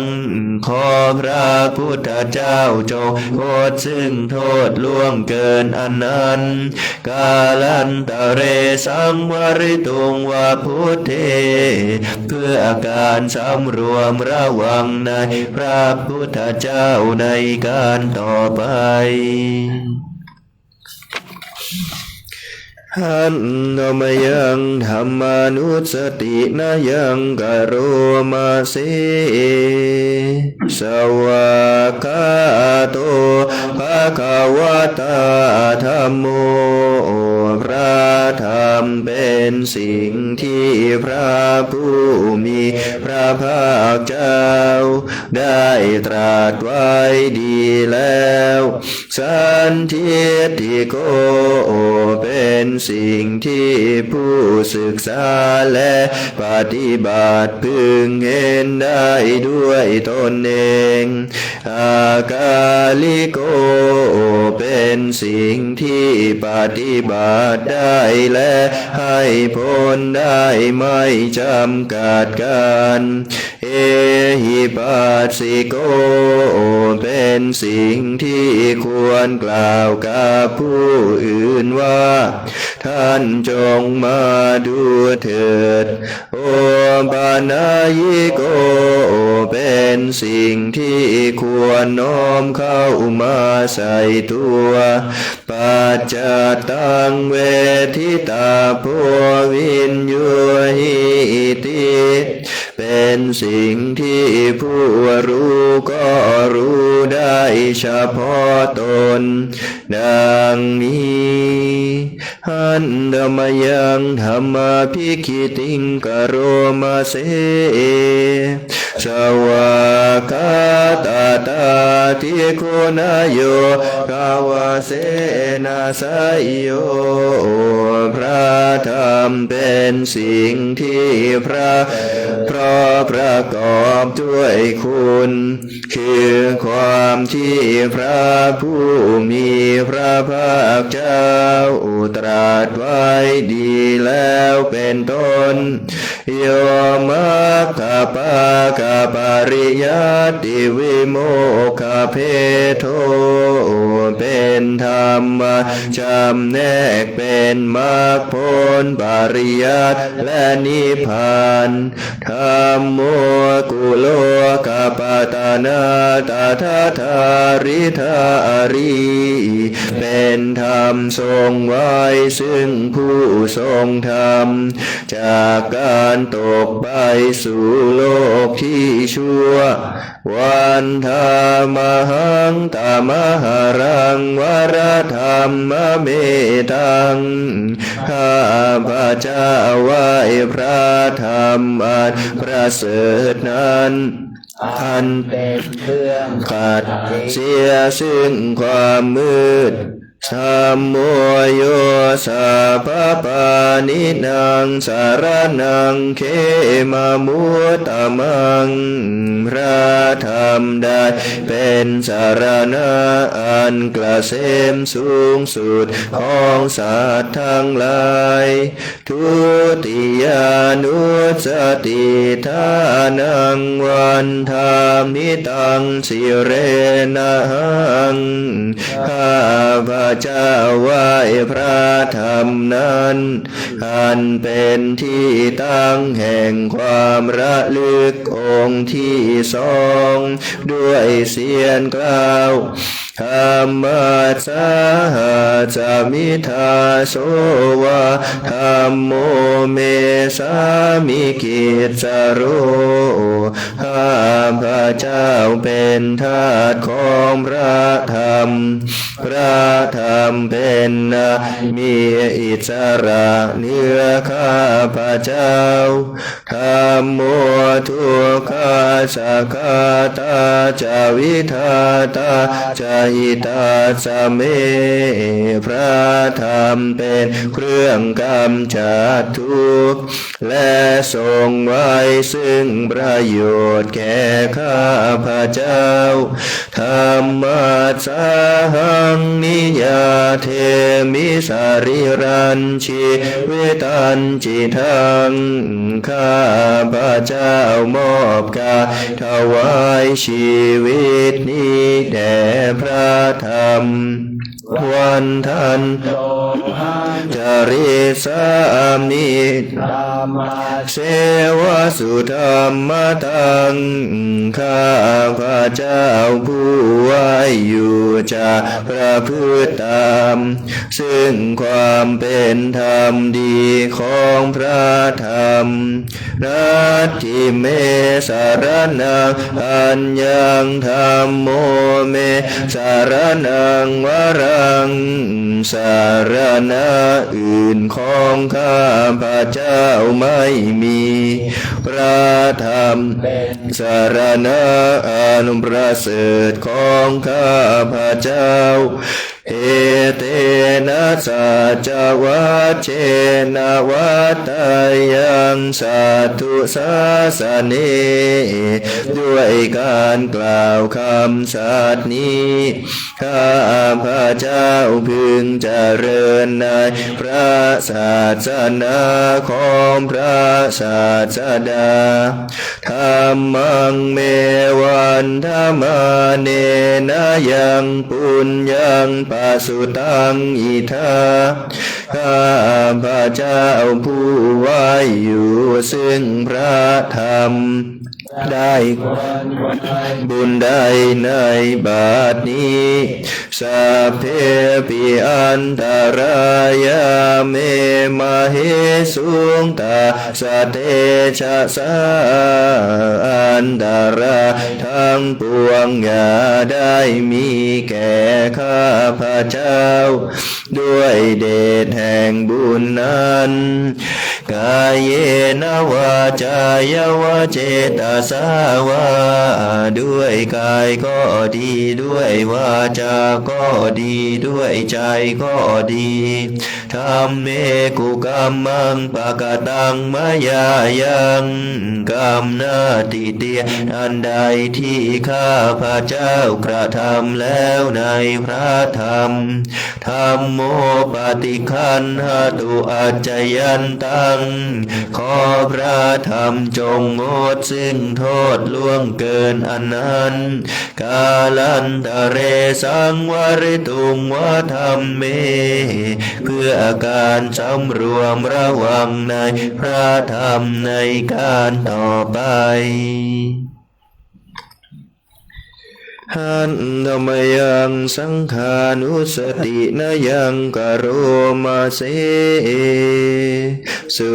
ปฏิปันโนภะคะวะโตสาวกสังโฆทรงสาวกของพระผู้มีพระภาคเจ้าหมู่ใดปฏิบัติดีแล้วอุชุปฏิปันโนภะคะวะโตสาวกสังโฆทรงสาวกของพระผู้มีพระภาคเจ้าหมู่ใดปฏิบัติตรงแล้วยายาปฏิปันโนภะคะวะโตสาวกสังโฆทรงสาวกของพระผู้มีพระภาคเจ้าหมู่ใดปฏิบั ติเพื่อรู้ธรรมเป็นเครื่องออกจากทุกข์แล้วสามีจิปฏิปันโนภะคะวะโตสาวกสังโฆทรงสาวกของพระผู้มีพระภาคเจ้าหมู่ใดปฏิบัติสมควรแล้วยาทิทังได้แก่บุคคลเหล่านี้คือจาตาริปุริสายุคานิอัตถปุริสปุคลาคู่แห่งบุรุษสี่คู่นับเรียงตัวบุรุษได้8บุรุษเอสะภะคะวะโตสาวกสังโฆนั่นแหละทรงสาวกของพระผู้มีพระภาคเจ้าอาหุนายโยเป็นทรงควรแก่สักการะที่เขานำมาบูชาปาหุนายโยเป็นทรงควรแก่สักการะที่เขาจัดไว้ต้อนรับทักขินายโยเป็นผู้ควรรับทักษิณาทานอัญชลีกรณิโยเป็นผู้ที่บุคคลทั่วไปควรทำอัญชลีอนุตตรังปุญญเกตังโลกัสสติเป็นเนื้อนาบุญของโลกไม่มีนาบุญอื่นยิ่งกว่าดังนี้หันธรรมยังสังฆาภิกิติงกโรมาเสสัทธรรมโชสุปฏิปัตติคุณาทิยุโต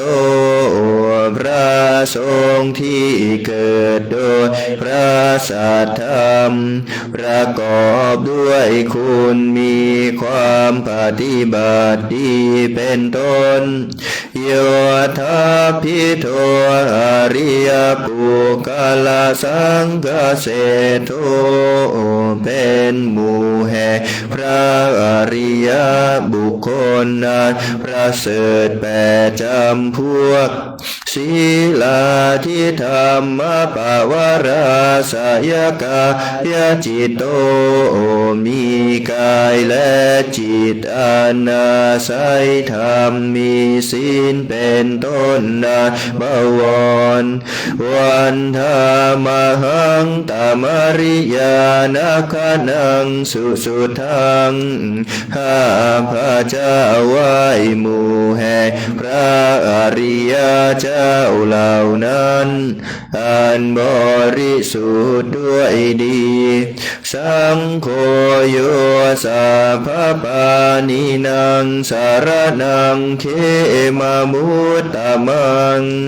พระสงฆ์หมู่ใดเป็นสารณะอันเกษมสูงสุดของสัตว์ทั้งหลายทาติยานุสติทานังวันทานิตังสิเรนะหังข้าพระเจ้าไหว้พระสงฆ์หมู่นั้นอันเป็นที่ตั้งแห่งความระลึกองค์ที่3ด้วยเสียงกล่าวสังฆัสสะหัสสมิทาโสวะสังโฆเมสามิกิจจโรข้าพระเจ้าเป็นทาสของพระสงฆ์พระสงฆ์เป็นนายมีอิสระเหนือข้าพระเจ้าสังโฆทุกขัสสะคาตาจวิทาตา จหิตาสเมพระทรงเป็นเครื่องกำจัดทุกข์และทรงไว้ซึ่งประโยชน์แก่ข้าพเจ้าสังฆาสาหังนิยาเทมิสารีรันชีวิตันจิตังข้าพเจ้ามอบกายถวายชีวิตนี้แด่พระสงฆ์วันทันโตหะจริสามิสังฆาโสปฏิปันนตังข้าพระเจ้าผู้ไว้อยู่จากพระพฤติตามซึ่งความปฏิบัติดีของพระสงฆ์นัตถิเมสารนังอัญญังสังโฆเมสารนังวรังสารณะอื่นของข้าพระเจ้าไม่มีพระสงฆ์เป็นสารณะอันประเสริฐของข้าพระเจ้าเอเตนะสัจวัชเชนะวัตยังสาธุสาสเนด้วยการกล่าวคำสัตย์นี้ข้าพระเจ้าพึงเจริญในพระศาสนาของพระศาสดาสังฆังเมวันธมาเนนะยังปุญญังปัสสุตังอิทาข้าพระเจ้าผู้ไว้อยู่ซึ่งพระสงฆ์ได้ควรควายบุญใดในบัดนี้สาเพปิอันตรายาเมมาเหสุงตาจเตชะสาอันตรายทั้งปวงอย่าได้มีแก่ข้าพระเจ้าด้วยเดชแห่งบุญนั้นกายเยนวาจายวาเจตสาวาด้วยกายก็ดีด้วยวาจาก็ดีด้วยใจก็ดีสังเคกุกัมมังปะกตังมายายังกรรมหน้าที่เตียนอันใดที่ข้าพระเจ้ากระทำแล้วในพระสงฆ์สังโฆปฏิคันนาตุอาจยันตังขอพระสงฆ์จงงดซึ่งโทษล่วงเกินอันนั้นกาลันตะเรสังวริตุงวะสังเคเพื่อการสำรวมระวังในพระสงฆ์ในการต่อไป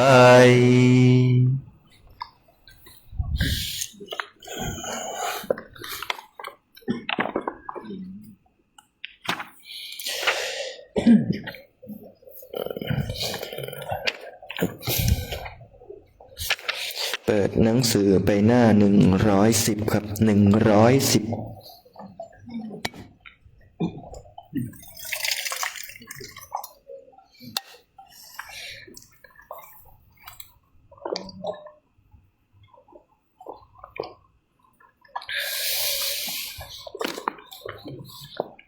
หันนามยังอนัตตลักขณะสุตตปาทังพนามเสเอวเมสุตังเอ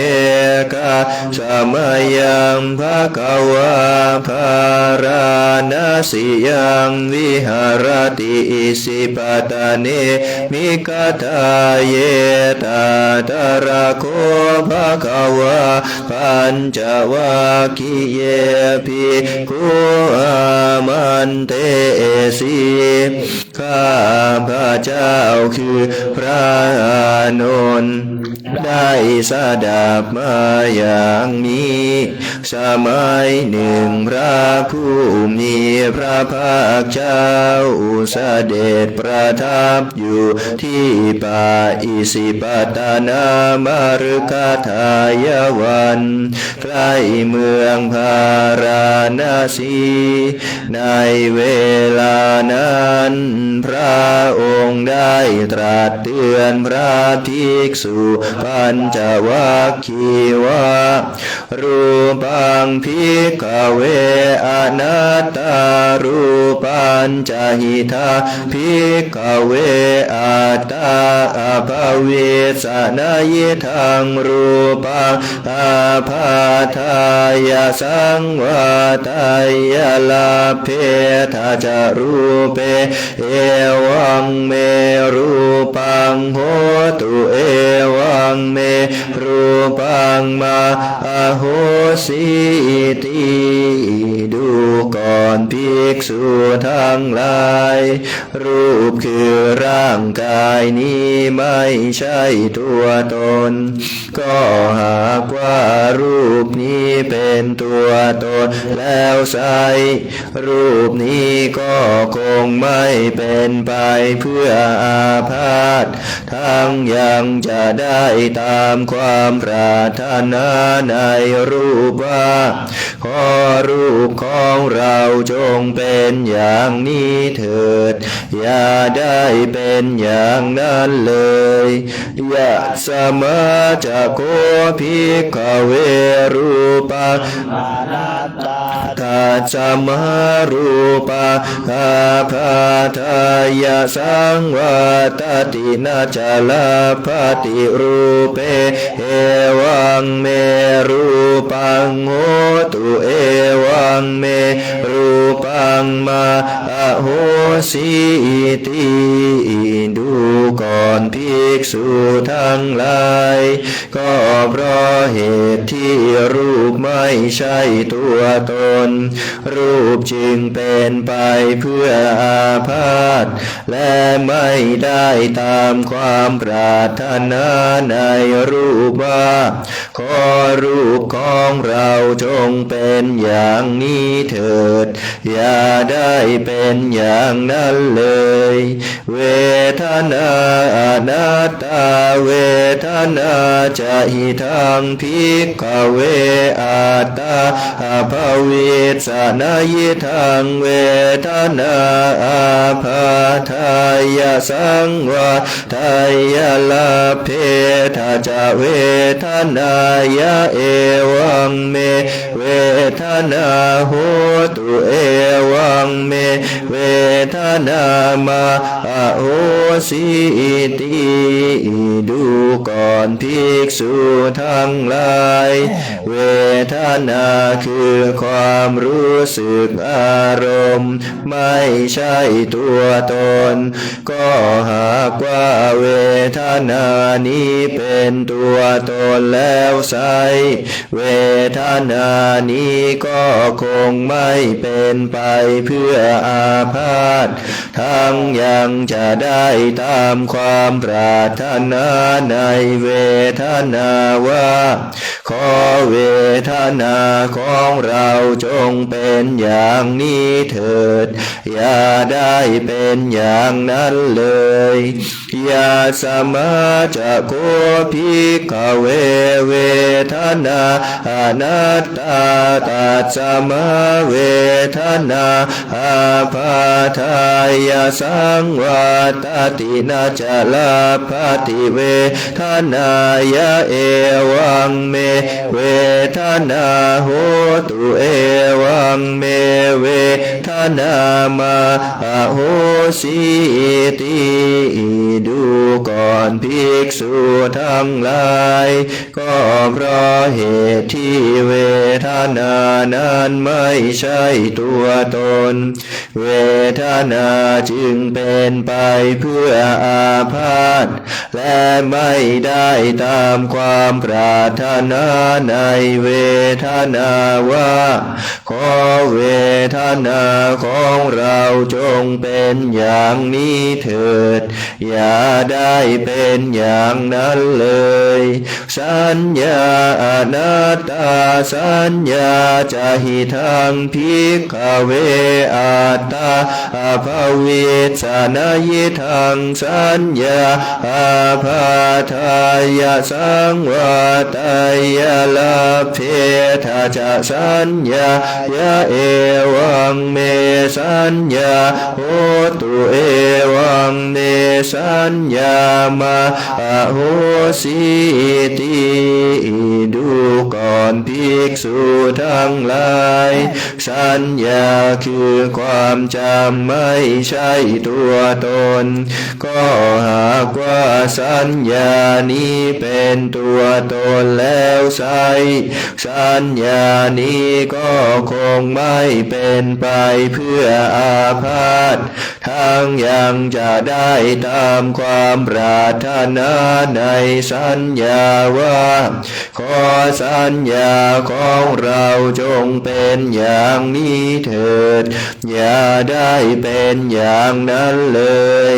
อย่าสมาจะโคภิกขเวสัญญาอนัตตาตาสมาสัญญาอาภาทายาสังวาตตินาจลาภติสัญญายะเอวังเมสัญญาโหตุเอวังเมสัญญามาโหสิติดูก่อนภิกษุทั้งหลายก็เพราะเหตุที่สัญญาไม่ใช่ตัวตนสัญญาจึงเป็นไปเพื่ออาพาธและไม่ได้ตามความปรารถนาในสัญญาว่าขอสัญญาของเราจงเป็นอย่างนี้เถิดอย่าได้เป็นอย่างนั้นเลยสังขาราอนัตตาสังขาราจะหิทังภิกขเวอัตตาภเวสังสุนายิทังสังขาราอาภาทายาสังวาตายุงลาเพทาจะสังขาเรสุเอวังเมสังขารามตุเอวังเมสังขารามะเหสุนติดูก่อนภิกษุทั้งหลายสังขารทั้งหลายคือสภาพที่เกิดกับใจปรุงใจให้ดีบ้างชั่วบ้างไม่ใช่ตัวตนก็หากว่าสังขารนี้เป็นตัวตนแล้วไซสังขารนี้คงไม่เป็นไปเพื่ออาพาธทั้งยังจะได้ตามความปรารถนาในสังขารว่าขอสังขารของเราจงเป็นอย่างนี้เถิดอย่าได้เป็นอย่างนั้นเลยอย่าสมาจะโคภิกขเวสังขาราอนัตตาตาสมาสังขาราอาภาทายาสังวาตันตินาจลาภติสังขาเรสุเอวังเมสังขาราโหนตุเอวังเมสังขารามาเหสุนติดูก่อนภิกษุทั้งหลายก็เพราะเหตุที่สังขารไม่ใช่ตัวตนสังขารจึงเป็นไปเพื่ออาพาธและไม่ได้ตามความปรารถนาในสังขารว่าขอสังขารของเราจงเป็นอย่างนี้เถิดอย่าได้เป็นอย่างนั้นเลยวิญญาณังอนัตตาวิญญาณัจจะหิทังภิกขเวอัตตาสนายิทังวิญญาณังอาภาทายาสังวาตายาลาเพทาจะวิญญาเนเอวังเมวิญญาณังโห ตุเอวังเมวิญญาณังมาโหสิติดูก่อนภิกษุทั้งหลายวิญญาณคือความรู้ไม่ใช่ตัวตนข้อหากว่าวิญญาณนี้เป็นตัวตนแล้วไซวิญญาณนี้ก็คงไม่เป็นไปเพื่ออาพาธทั้งยังจะได้ตามความปรารถนาในวิญญาณว่าขอวิญญาณของเราจงเป็นอย่างนี้เถิดอย่าได้เป็นอย่างนั้นเลยอย่าสมาจะโคภิกขเววิญญาณอนัตตาตัสสมาวิญญาณอาภาทายาสังวัตตินาจลาภติวิญญาเนเอวังเมวิญญาณังโหตุเอวังเมวิญญาณังมาโหสิติดูก่อนภิกษุทั้งหลายก็เพราะเหตุที่วิญญาณไม่ใช่ตัวตนวิญญาณจึงเป็นไปเพื่ออาพาธและไม่ได้ตามความปรารถนาในวิญญาณว่าขอวิญญาณของเราจงเป็นอย่างนี้เถิดอย่าได้เป็นอย่างนั้นเลยตั้งกิ่งมันยะถาภิกขเวรูปานิจจังวาอนิจจังวาติดูก่อนภิกษุทั้งหลายเธอจะสำคัญความข้อนี้เป็นไฉนรูปเที่ยงหรือไม่เที่ยงอานิจจังพันเตภิกษุเหล่านั้นกราบทูลว่าไม่เที่ยงพระเจ้าข้ายัมปานานิจจังทุกขังวาตังสุขังวาติก็สิ่งใดไม่เที่ยงสิ่งนั้นเป็นทุกข์หรือเป็นสุขเล่าทุกขังพันเตเป็นทุกข์พระเจ้าข้ายัมปานานิจจังทุกขังวิปาริณามธรรมกาลังนุตังสมานุปัสสิตุงเอตามาเอโสหามาสามิเอโสเมอัตตาติก็สิ่งใดไม่เที่ยงเป็นทุกข์มีความแปรปรวนเป็นธรรมดาควรหรือที่เราจะตามเห็นสิ่งนั้นว่านั่นของเรานั่นเป็นเรานั่นเป็นตัวตนของเราโนเหตังพันเตไม่ควรเห็นอย่างนั้นพระเจ้าข้าตั้งกิ่งมันยะถาภิกขเวเวทนานิจจาวาจาวาติดูก่อนภิกษุทั้งหลายเธอจะสำคัญความข้อนี้เป็นไฉนเวทนาเที่ยงหรือไม่เที่ยงอานิจจาพันเตภิกษุเหล่านั้นกราบทูลว่าไม่เที่ยงพระเจ้าข้ายัมปานานิจจังทุกขังวาตาสุขังวาติก็สิ่งใดไม่เที่ยงสิ่งนั้นเป็นทุกข์หรือเป็นสุขเล่าทุกขังพันเตเป็นทุกข์พระเจ้าข้า ยัมปนานิจังทุกขังวิปาริณาปะธัมมังกาลังนุตังสมานุปาสิตุงเอตังมะมะเอโสหามัสสมิเอโสเมอัตตาติก็สิ่งใดไม่เที่ยงเป็นทุกข์มีความแปรปรวนเป็นธรรมดาควรหรือที่เราจะตามเห็นสิ่งนั้นว่านั่นของเรานั่นเป็นเรานั่นเป็นตัวตนของเราโนเหตังพันเต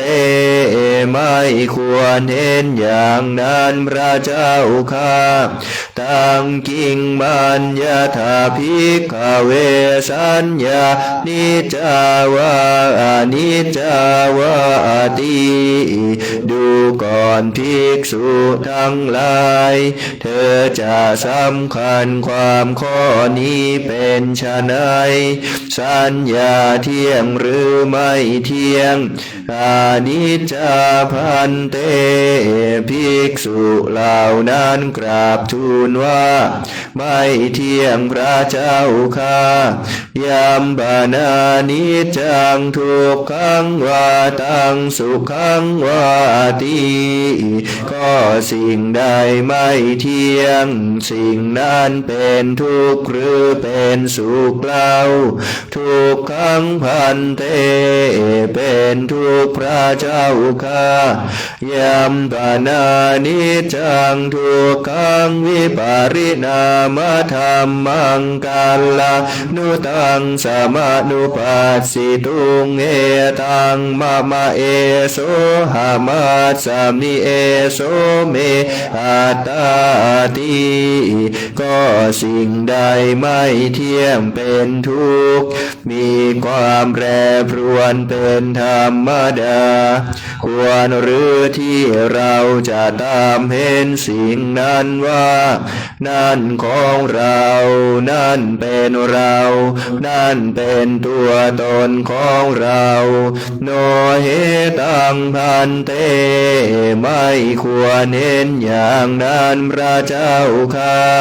ตังกิงมัญญาถาภิกขเวสังขารานิจจาวานิจจาวาติดูก่อนภิกษุทั้งหลายความข้อนี้เป็นไฉนสังขารเที่ยงหรือไม่เที่ยงอานิจจาพันเตภิกษุเหล่านั้นกราบทูลว่าไม่เที่ยงพระเจ้าข้ายัมปนานิจจังทุกขังวาตาสุขังวาติก็สิ่งใดไม่เที่ยงสิ่งนั้นเป็นทุกข์หรือเป็นสุขเล่าทุกขังพันเตเป็นทุกข์พระเจ้าข้ายัมปนานิจจังทุกขังวิปาริณามธัมมังกาลังนุตังสมานุปัสสิตุเอตังมะมะเอโสหามัสสมิเอโสเมอัตตาติก็สิ่งใดไม่เที่ยงเป็นทุกข์มีความแปรปรวนเป็นธรรมดาควรหรือที่เราจะตามเห็นสิ่งนั้นว่านั่นของเรานั่นเป็นเรานั่นเป็นตัวตนของเราโนเหตังพันเตไม่ควรเห็นอย่างนั้นพระเจ้าข้าตังกิงมัญญาถาภิกขเววิญญาณนิจจังวานิจจังวาติดูก่อนภิกษุทั้งหลายเธอจะสำคัญความข้อนี้เป็นไฉนวิญญาณเที่ยงหรือไม่เที่ยงอานิจจังพันเตภิกษุเหล่านั้นกราบทูลว่าไม่เที่ยงพระเจ้าข้า ยัมปนานิจังทุกขังวาตังสุขังวาทีก็สิ่งใดไม่เที่ยงสิ่งนั้นเป็นทุกข์หรือเป็นสุขเล่าทุกขังพันเตเป็นทุกข์พระเจ้าข้ายัมปนานิจังทุกขังวิปาริณามธรรมะกัลลังนุตังสมานุปัสสิตุงเอตามะมะเอโส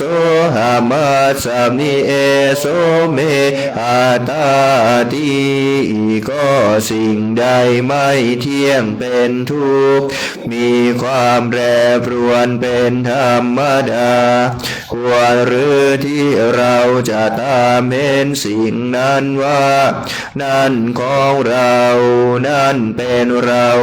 นั่นเป็นตัวตนของเราโนเหตังพันเตไม่ควรเห็นอย่างนั้นพระเจ้าข้าตัสสมาติหาภิกขเวยังกินจิรูปะอติตานาคตปัจจุปันนาอาชาตังวาพหิทาวาโอ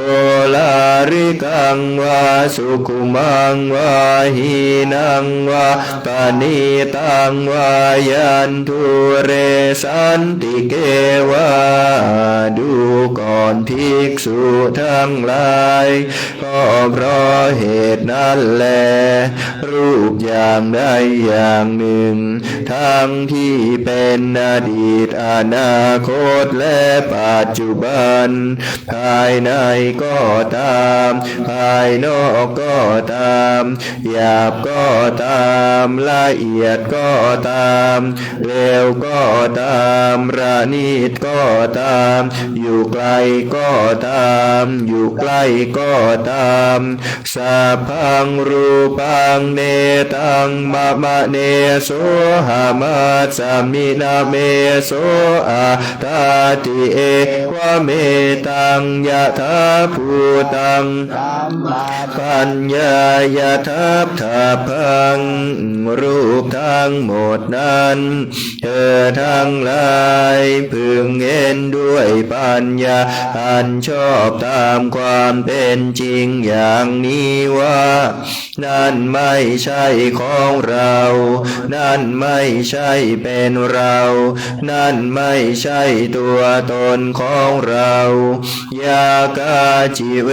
ทนาอติตานาคตปัจจุปันนาอาชัตตาวาพหิทาวาโอลาริกาวาสุขุมาวาหินาวาปณิตาวายันทุเรสันติเกวาเวทนาอย่างใดอย่างหนึ่งทั้งที่เป็นอดีตอนาคตและปัจจุบันภายในก็ตามภายนอกก็ตามหยาบก็ตามละเอียดก็ตามเลวก็ตามระณีตก็ตามอยู่ไกลก็ตามอยู่ใกล้ก็ตามสัพพเวทนาเนตังมะมะเนโสหามัสสมินาเมโสอัตตาติเอวะเมตายะถาภูตังสัมมาปัญญายะทัพทัพพังเวทนาทั้งหมดนั้นเธอทั้งหลายพึงเห็นด้วยปัญญาอันชอบตามความเป็นจริงอย่างนี้ว่านั่นไม่ใช่ของเรานั่นไม่ใช่เป็นเรานั่นไม่ใช่ตัวตนของเรายากาจิสัญญาอติตานาคตปัจจุปันนาอาชัตตาวาพหิทาวาโอลา ริกาวาสุขุมาวาหินาวาปณิตาวายันทุเรสันติเกวาสัญญาอย่างใดอย่างหนึ่งทั้งที่เป็นอดีตอนาคตและปัจจุบันภายในก็ตามภายนอกก็ตามหยาบก็ตามละเอียดก็ตามเลวก็ตามระณีตก็ตามอยู่ไกลก็ตามอยู่ใกล้ก็ตามสัพพสัญญาเนตังมะมะเนโสหามะสามินาเมโสอัตตาติเอวะเมตังยะถาภูตังสัมมาปัญญายะทัพทาพังทั้งหมดนั้นเธอทั้งหลายพึงเห็นด้วยปัญญาอันชอบตามความเป็นจริงอย่างนี้ว่านั่นไม่ใช่ของเรานั่นไม่ใช่เป็นเรานั่นไม่ใช่ตัวตนของเราเยเกจิสังขาราทิตานาคตปัจจุปันนาอาจตาวาพหิตาวาโอลาริกาวาสุขุมาวาหินาวาปณิตาวาเยทุเรสันติเกวาสังขารเหล่าใดเหล่าหนึ่งทั้งที่เป็นอดีตอนาคตและปัจจุบันภายใน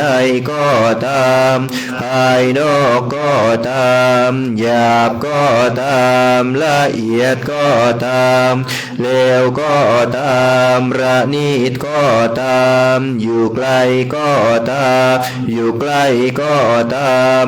สัพเพสังขาราเนตามะมะเนโสหามาสามินาเมโสอัตตาติเอวะเมตังยะถาภูตังสัมมาปัญญายะทัพทาพังสังขารทั้งหมดนั้นเธอทั้งหลายพึงเห็นด้วยปัญญาอันชอบตามความเป็นจริงอย่างนี้ว่านั่นไม่ใช่ของเรานั่นไม่ใช่เป็นเรานั่นไม่ใช่ตัวตนของเรายังกินจิวิญญาณังอติตานาคตปัจจุปันนาอาชัตตังวาพหิตาวาโอลาริกังวาสุขุมังวาหินังวาปณิตังวายันทุเรสันติเกวาความรู้เรื่องใดเรื่องหนึ่งทั้งที่เป็นอดีตอนาคตและปัจจุบันภายในก็ตามภายนอกก็ตามหยาบก็ตามละเอียดก็ตามเลวก็ตามระณีตก็ตามอยู่ไกลก็ตามอยู่ใกล้ก็ตามสัพพังวิญญาณังเนตามะมะเนโสหามาสามินาเมโสกาตาติเอวะเมตายะถาภูตังสัมมาปัญญายะทัพทาพังความรู้เรื่องใดเรื่องหนึ่งนั้น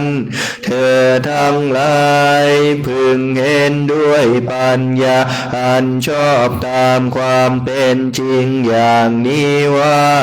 นั่นไม่ใช่ของเรานั่นไม่ใช่เป็นเรานั่นไม่ใช่ตัวตนของเราเอวังปัสสังภิกขเวสุตวะอริยสาวกรู้ ปัสมิงปินิพินดาติเว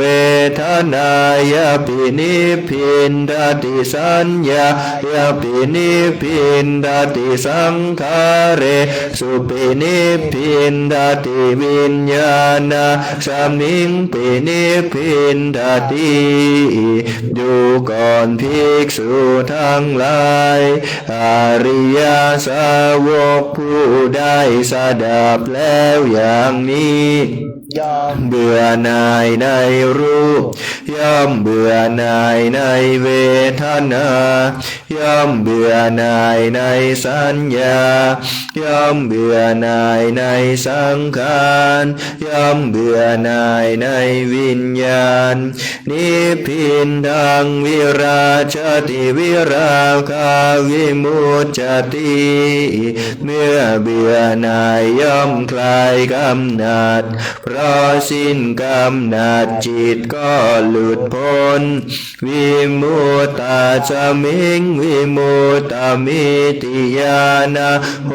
ติขีนาชาติอุสิตังรามาจาริยังกตังกรณียังนาปาราอิทาตายาติปัชานาติติเมื่อจิตพ้นแล้วย่อมมีญาณอย่างรู้ว่าจิตหลุดพ้นแล้วรู้ชาติว่าชาติสิ้นแล้วพรหมจรรย์อยู่จบแล้วที่ควรทำได้กระทำสำเร็จแล้วกิจอื่นเพื่อความเป็นอย่างนี้มิได้มีอีกแล้วอิธัมมะโว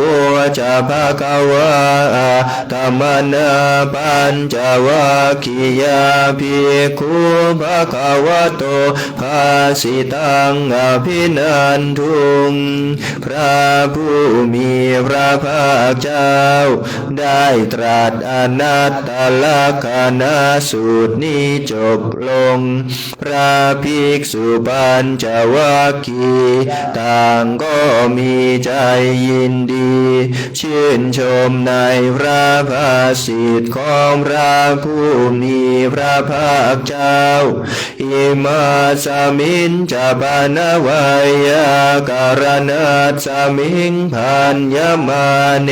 ปัญจวัคคียานังภิกขุนังอนุปาทายาอาสาเวหิจิตานิวิมุตจิงสุติก็ขณะเมื่อพระผู้มีพระภาคเจ้ากำลังตรัสเท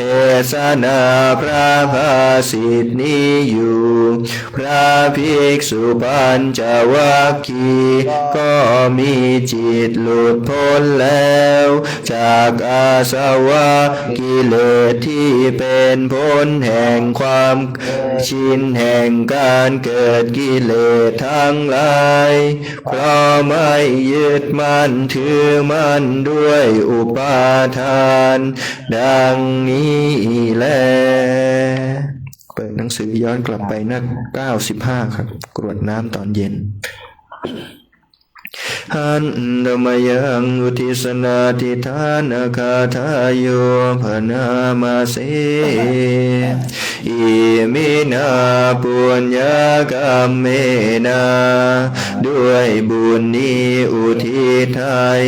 อุปาชายาคุณุตระอุปาชาผู้เลิศคุณอาจาริยุปการาจาและอาจารย์ผู้เกื้อหนุนมาตาปิตาชยาตากาทางแม่พ่อและปวงญาติสุริโยจันทิมาราชาสุนจันและราชาคุณวันตานราปิจาผู้ทรงคุณหรือสูงชาติรามมาราชาอินทาจาพรหมมาและอินทราช โลกบาลาจะเทวตาทั้งถวยเทพและโลกบาลยาโมมิตามนุษย์สาจายมราชมนุษย์มิตรมัจฉตาเวริกาปิจาผู้เป็นกลางผู้จองพลานสัพเพสัตตาสุขีโหนตุขอให้เป็นสุขสานทุกท่วนหน้าอย่าทุกทนปุญญานิปากตานิเมบุญพองที่ข้าทำจงช่วยอำนวยสุภาพลสุขังจติวิทังเทนตุให้สุขสามอย่างล้นขีปังปาเปทาโวมะตังให้รู้ถึงนิพพานพลันอิมินาปุญญากรรมเมนาด้วยบุญนี้ที่เราทำอิมินาอุทิศเสนาจาและอุทิศให้ปวงสัตว์ขีปาหังสุลเพเจวาเราพันได้ซึ่งการตัดตันหุปาทานะเชทนังตัวตันหาอุปาทานเยสันตาเนหินาธรรมาสิ่งชั่วในดวงใจยาวานิพานาโตมะมังกว่าเราจะถึงนิพพาน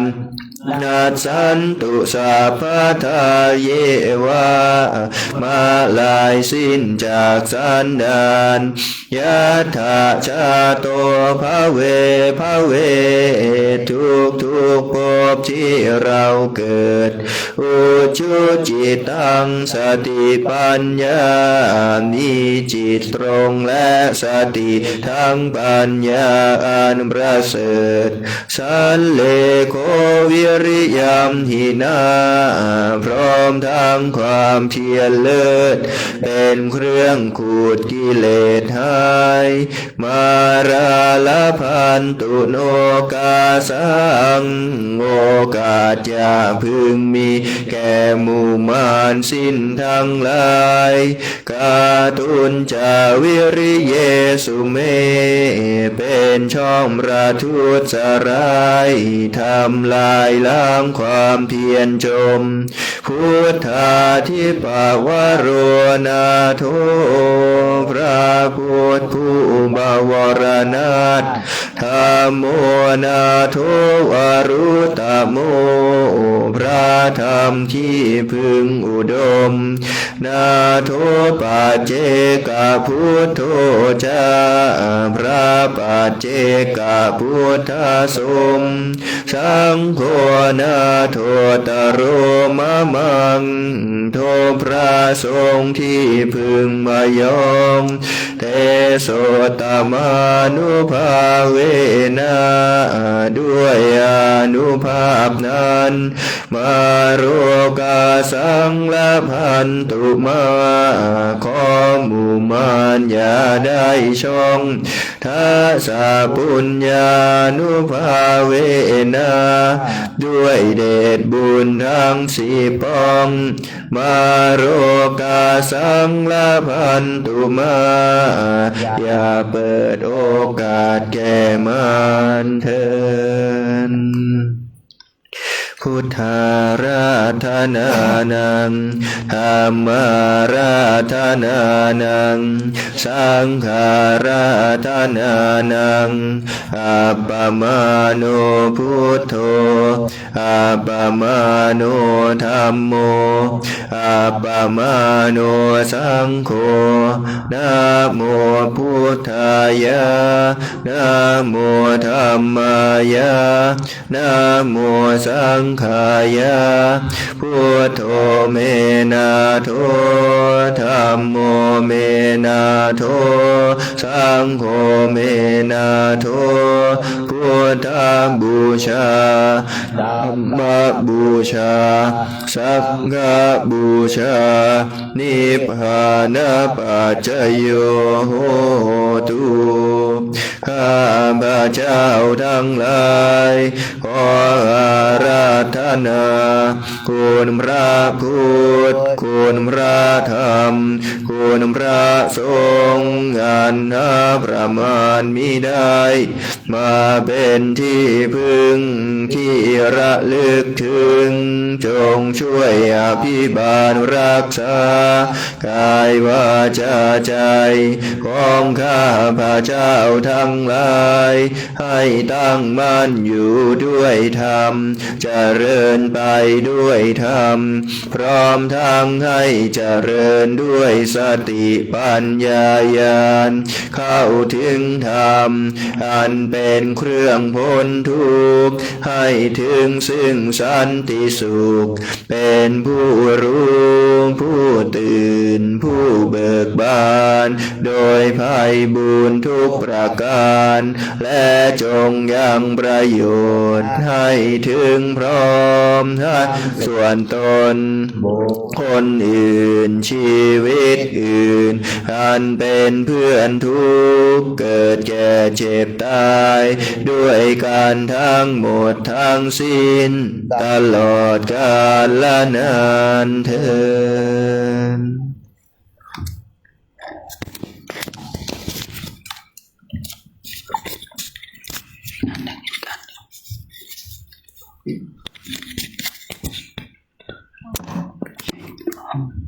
ไหนอ่ะ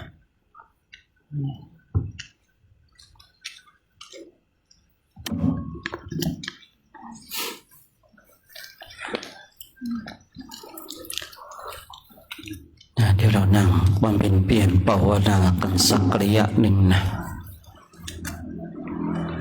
นั่งเท้าขวาทับเท้าซ้ายมือขวาทับมือซ้ายยืดกายให้ตรงดำรงสติเฉพาะหน้าของเราการเจริญจิตตภาวนานั้นเป็นสิ่งที่สำคัญนะ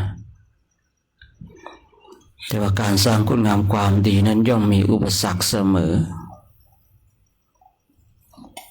บางคนบางท่านมีความคิดว่าเวลาสร้างความดีนั้นจะไม่มีอุปสรรค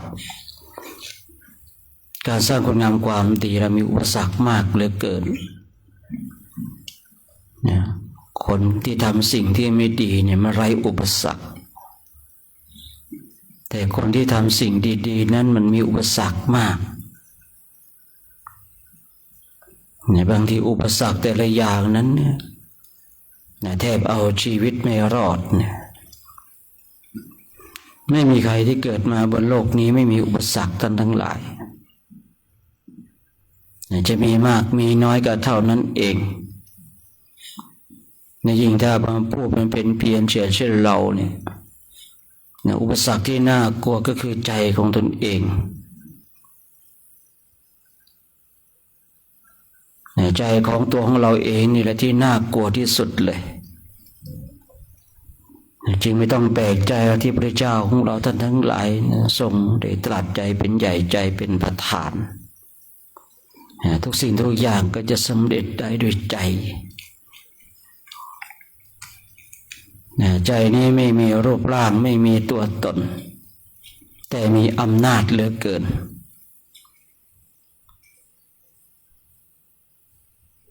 ใจนี้มันช่างมีความคิดมากเหลือเกินมันไม่มีรูปร่างแต่มันมีอิทธิพลอุปสรรคทั้งหลายที่ไม่ใช่ใจเนี่ยมันเกิดขึ้นเนี่ยมันไม่น่ากลัวแต่สิ่งที่น่ากลัวอย่างที่กล่าวก็คือใจของเรานี่แหละใจของเราที่มันมาขัดขวางในการสร้างคุณงามความดีของเราถ้าใครชนะใจตนเองได้บุคคลนั้นก็สบายแต่ถ้าบุคคลใดแพ้ใจตนเองบุคคลนั้นก็ต้องลำบากต่อไป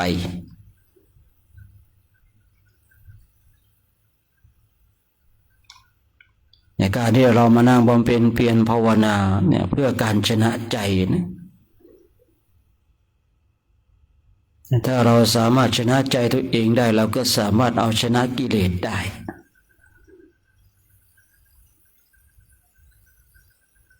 วันนี้เราชนะวันพรุ่งนี้ก็ชนะวันต่อไปก็ชนะแต่ถ้าวันนี้แพ้วันพรุ่งนี้ก็แพ้วันต่อไปก็แพ้ใจตัวเอง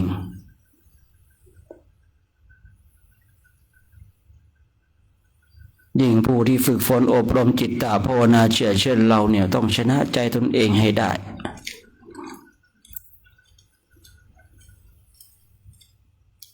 ไม่ต้องไปแปลกใจหรอกในวันที่พระโพธิสัตว์ได้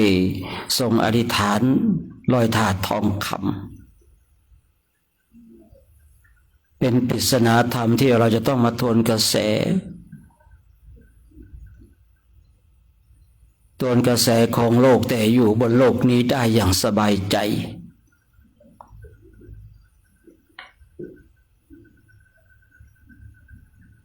โลกเขาดิ้นรนไขว่คว้าแต่นักบวชเช่นเรามาดิ้นรนที่จะสละออกในโลกเขาเข้าไปยึดถือในสิ่งทั้งหลายว่าเป็นของตนเองแต่นักบวชเช่นเราเนี่ยมาคลายความยึดมั่นถือมั่นว่าสิ่งเหล่านั้นไม่ใช่ของเราเนี่ยการโดนกระแสนี่จะทำให้เราเนี่ยเป็นผู้ชนะในใจของตนเองแต่ถ้าเราไม่ทวนกระแสปล่อยให้ใจของเราไหลไปกับกิเลสทั้งหลาย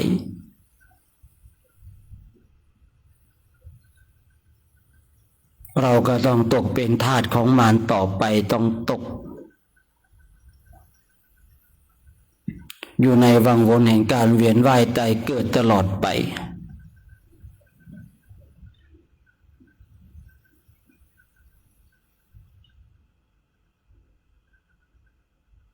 บุคคลหนึ่งบุคคลใดชนะใจตนเองได้บุคคลนั้นก็สบายที่ผมเคยพูดว่าบางทีเนี่ยในสายตาคนอื่นเขาอาจจะมองเราเป็นผู้ที่พ่ายแพ้เช่นมีคนมาด่าเรามาทำร้ายเราแต่เราเนี่ยไม่โต้ตอบสังคมของโลกเขาบอกว่าเมื่อถูกคนอื่นด่าเราต้องด่าตอบเมื่อถูกคนอื่นทำร้ายเราก็ต้องโต้ตอบเขาไปนี่คือโลกท่านทั้งหลายแต่นักบวชเช่นเราเนี่ยถ้าเราเป็นผู้นิ่งได้สงบได้ทำจิตใจดุจแผ่นดินเช่นที่พระเจ้าพระองค์ทรงสอนสมณเณรราหุลให้สมณเณรราหุลทำใจของตนเองดุจแผ่นดินแม้แต่พระสารีบุตรเองก็เคยเปรียบว่าตนเองเนี่ยดุจแผ่นดิน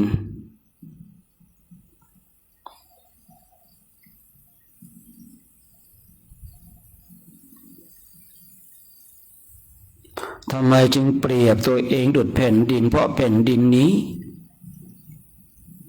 ใครจะทิ้งของหอมทิ้งของสกปรกใครจะเหยียบย่ำใครจะขุดใครจะแซะใครจะทำลายอย่างไรแผ่นดินไม่เคยบ่นพร้อมที่จะรองรับทั้งสิ่งดีและไม่ดี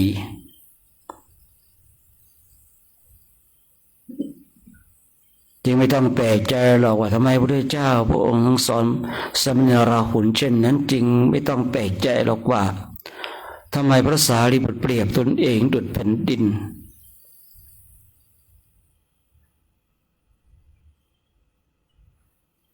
นักบวชเช่นเราท่านยิ่งได้สงบได้ก็เป็นตบะ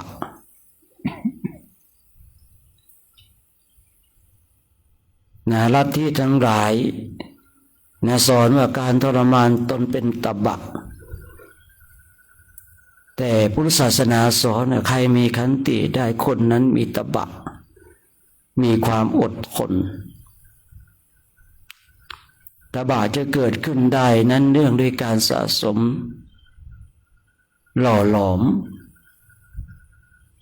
ที่เราอาจจะเคยขันแตกที่เราอาจจะเคยหลุดไปบ้างมันเป็นเรื่องปกติแต่เรื่องปกติเช่นนี้เราอย่าให้มันผิดพลาดบ่อยครั้งที่หนึ่งผิดพลาดไปก็เป็นเครื่องย้ำเตือนต้องคอยระมัดระวังครั้งสองผิดพลาดไปต้องมีเครื่องคอยย้ำเตือนระวัดระวังอย่างมากกว่าเก่าครั้งที่สามเนี่ยก็ต้องระมัดระวังแต่ครั้งที่สี่อย่าไปให้มีท่านทั้งหลายถ้าเราจะแพ้เนี่ยขออย่าให้แพ้เกิน3 ครั้งเราจะแพ้กิเลสที่อยู่ในจิตในใจของเรามันแพ้ได้แต่อย่าไปแพ้เกิน3 ครั้งถ้าเราแพ้เกิน3 ครั้งเมื่อไรจิตมันจะคุ้นเคยกับความพ่ายแพ้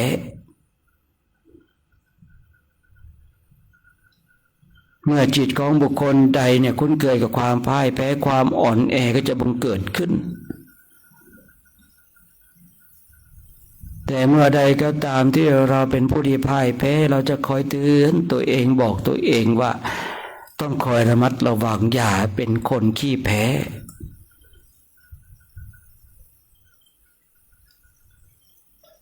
คอยเตือนตัวเองคอยบอกตัวเองว่าต้องระมัดระวังอย่าให้จิตของเรามันคุ้นเคยกับความพ่ายแพ้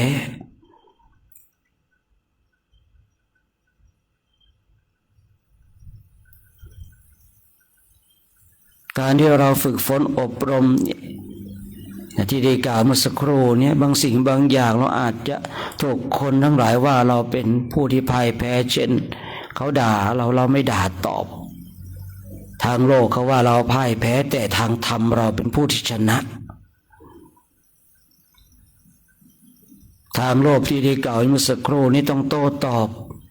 แต่ทางธรรมใครนิ่งได้คนนั้นเป็นผู้ที่ชนะ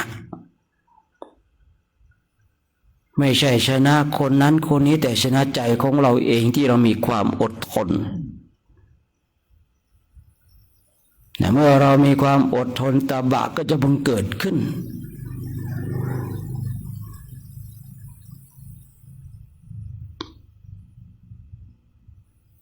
บททดสอบแห่งผู้บำเพ็ญเพียรมีมากเหลือเกินมากจริงๆนะท่านทั้งหลายผมเองถูกบททดสอบมากเหลือเกิน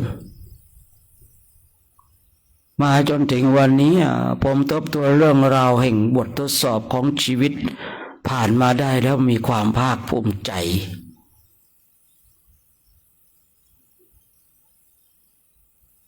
สมัยก่อนเองผมเป็นคนที่ขี้น้อยใจ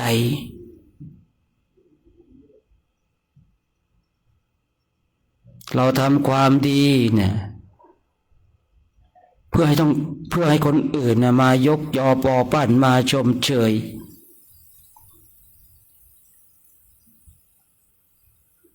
แต่เวลาที่เราทำความดีแล้วไม่มีคนอื่นมาชมเรากับมีบุคคลบางคนมาด่าเรามาว่าเราความน้อยใจเกิดขึ้นเมื่อความน้อยใจเกิดขึ้นทำให้เราละในความเพียรที่จะสร้างคุณงามความดีไม่ทำแล้วทำไปแล้วก็ไม่เกิดประโยชน์การที่มีความคิดเช่นนั้นประโยชน์ณตอนนั้นเห็นว่าการที่เราทำความดีต้องประโยชน์ที่จะได้คือต้องมีคนชมแต่วันหนึ่งพอเดินไปเดินมาจิตมันคิดได้ว่าการที่เราสร้างคุณงามความดีเนี่ยเพื่อให้คนอื่นชมแต่ถ้าไม่มีคนอื่นชมเราก็พลาดในการสร้างคุณงามความดี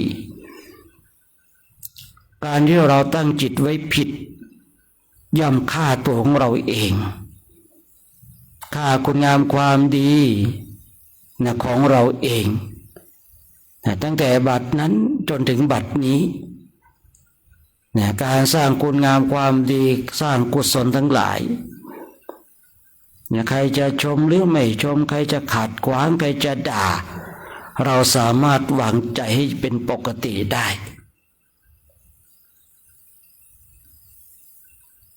นะถ้าไม่ได้อยู่ในฐานะตรงจุดนี้นะผมก็ไม่อยากไปก้าวล่วงไปว่าบุคคลนั้นคนนี้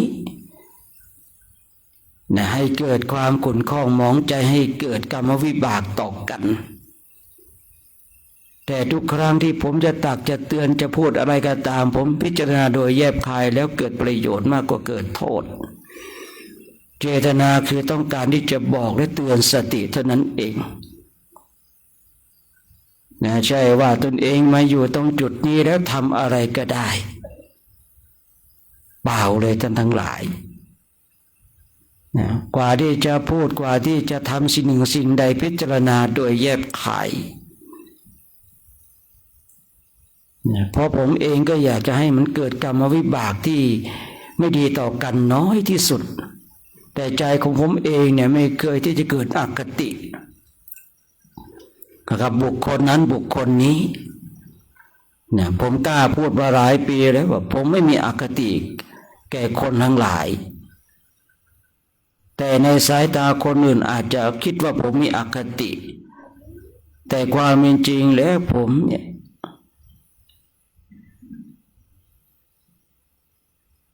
เพื่อที่จะเตือนสติและให้เราทั้งหลายอยู่ในกรอบที่ควรจะเป็นเมื่อเป็นเช่นนี้ก็คิดก็กล้าที่จะบอกไม่เคยกลัวว่าจะสร้างศัตรูเพราะจิตของเราไม่ได้เป็นศัตรูกับใครแต่ว่าด้วยหน้าที่ตรงจุดนี้ต้องพูดเช่นนั้นต้องทำเช่นนั้น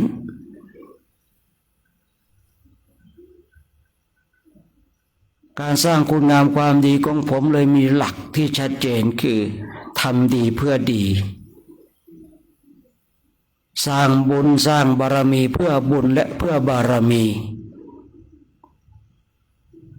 ที่ผมเคยคุยบ่อยๆว่าใครจะศรัทธาหรือไม่ศรัทธาตัวผมไม่ได้สนใจ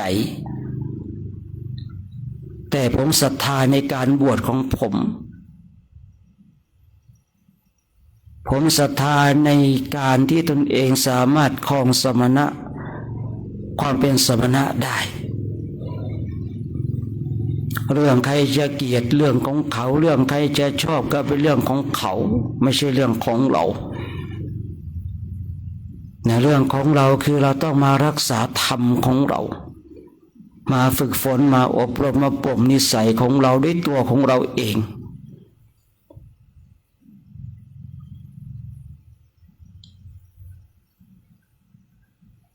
เพราะเราไม่สามารถที่จะไปบังคับจิตใจของใครได้แต่เราสามารถบังคับจิตใจของเราเองได้ถึงแม้ว่าฤทธิ์บางอย่างอาจจะไปบังคับสะกดจิตของคนทั้งหลายได้แต่มันก็เพียงชั่วคู่ชั่วคราวเท่านั้นเองผมเองเคยเรียนวิชาสะกดจิตมันก็สามารถสะกดได้เพียงชั่วคู่ชั่วคราวสามารถสะกดจิตคนอื่นได้แต่ถ้าไม่สามารถสะกดจิตตนเองได้มันก็ไร้ประโยชน์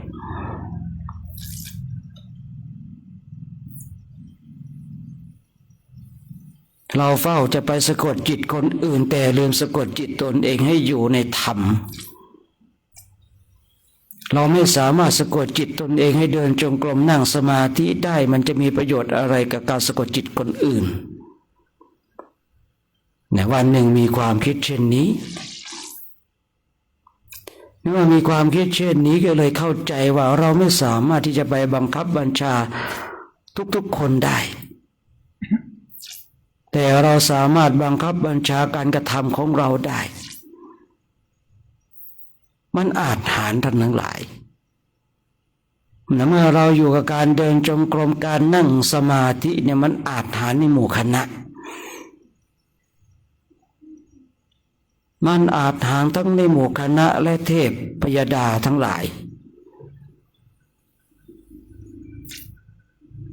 คนทั้งหลายเนี่ยมีความนอบน้อมเกรงกลัวเทวดาผมเองกับเทวดาผมเรื่องปกติ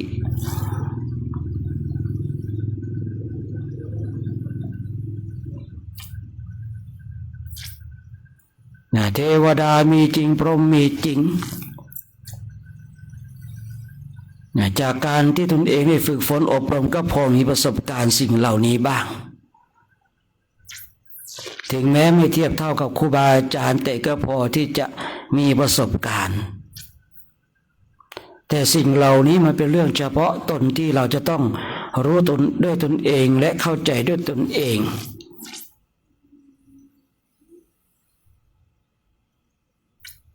การฝึกฝนอบรมจิตตภาวนาเพื่อมาชนะใจตนเองเราจะชนะคนอื่นเป็นเรื่องง่ายแสนง่ายท่านทั้งหลาย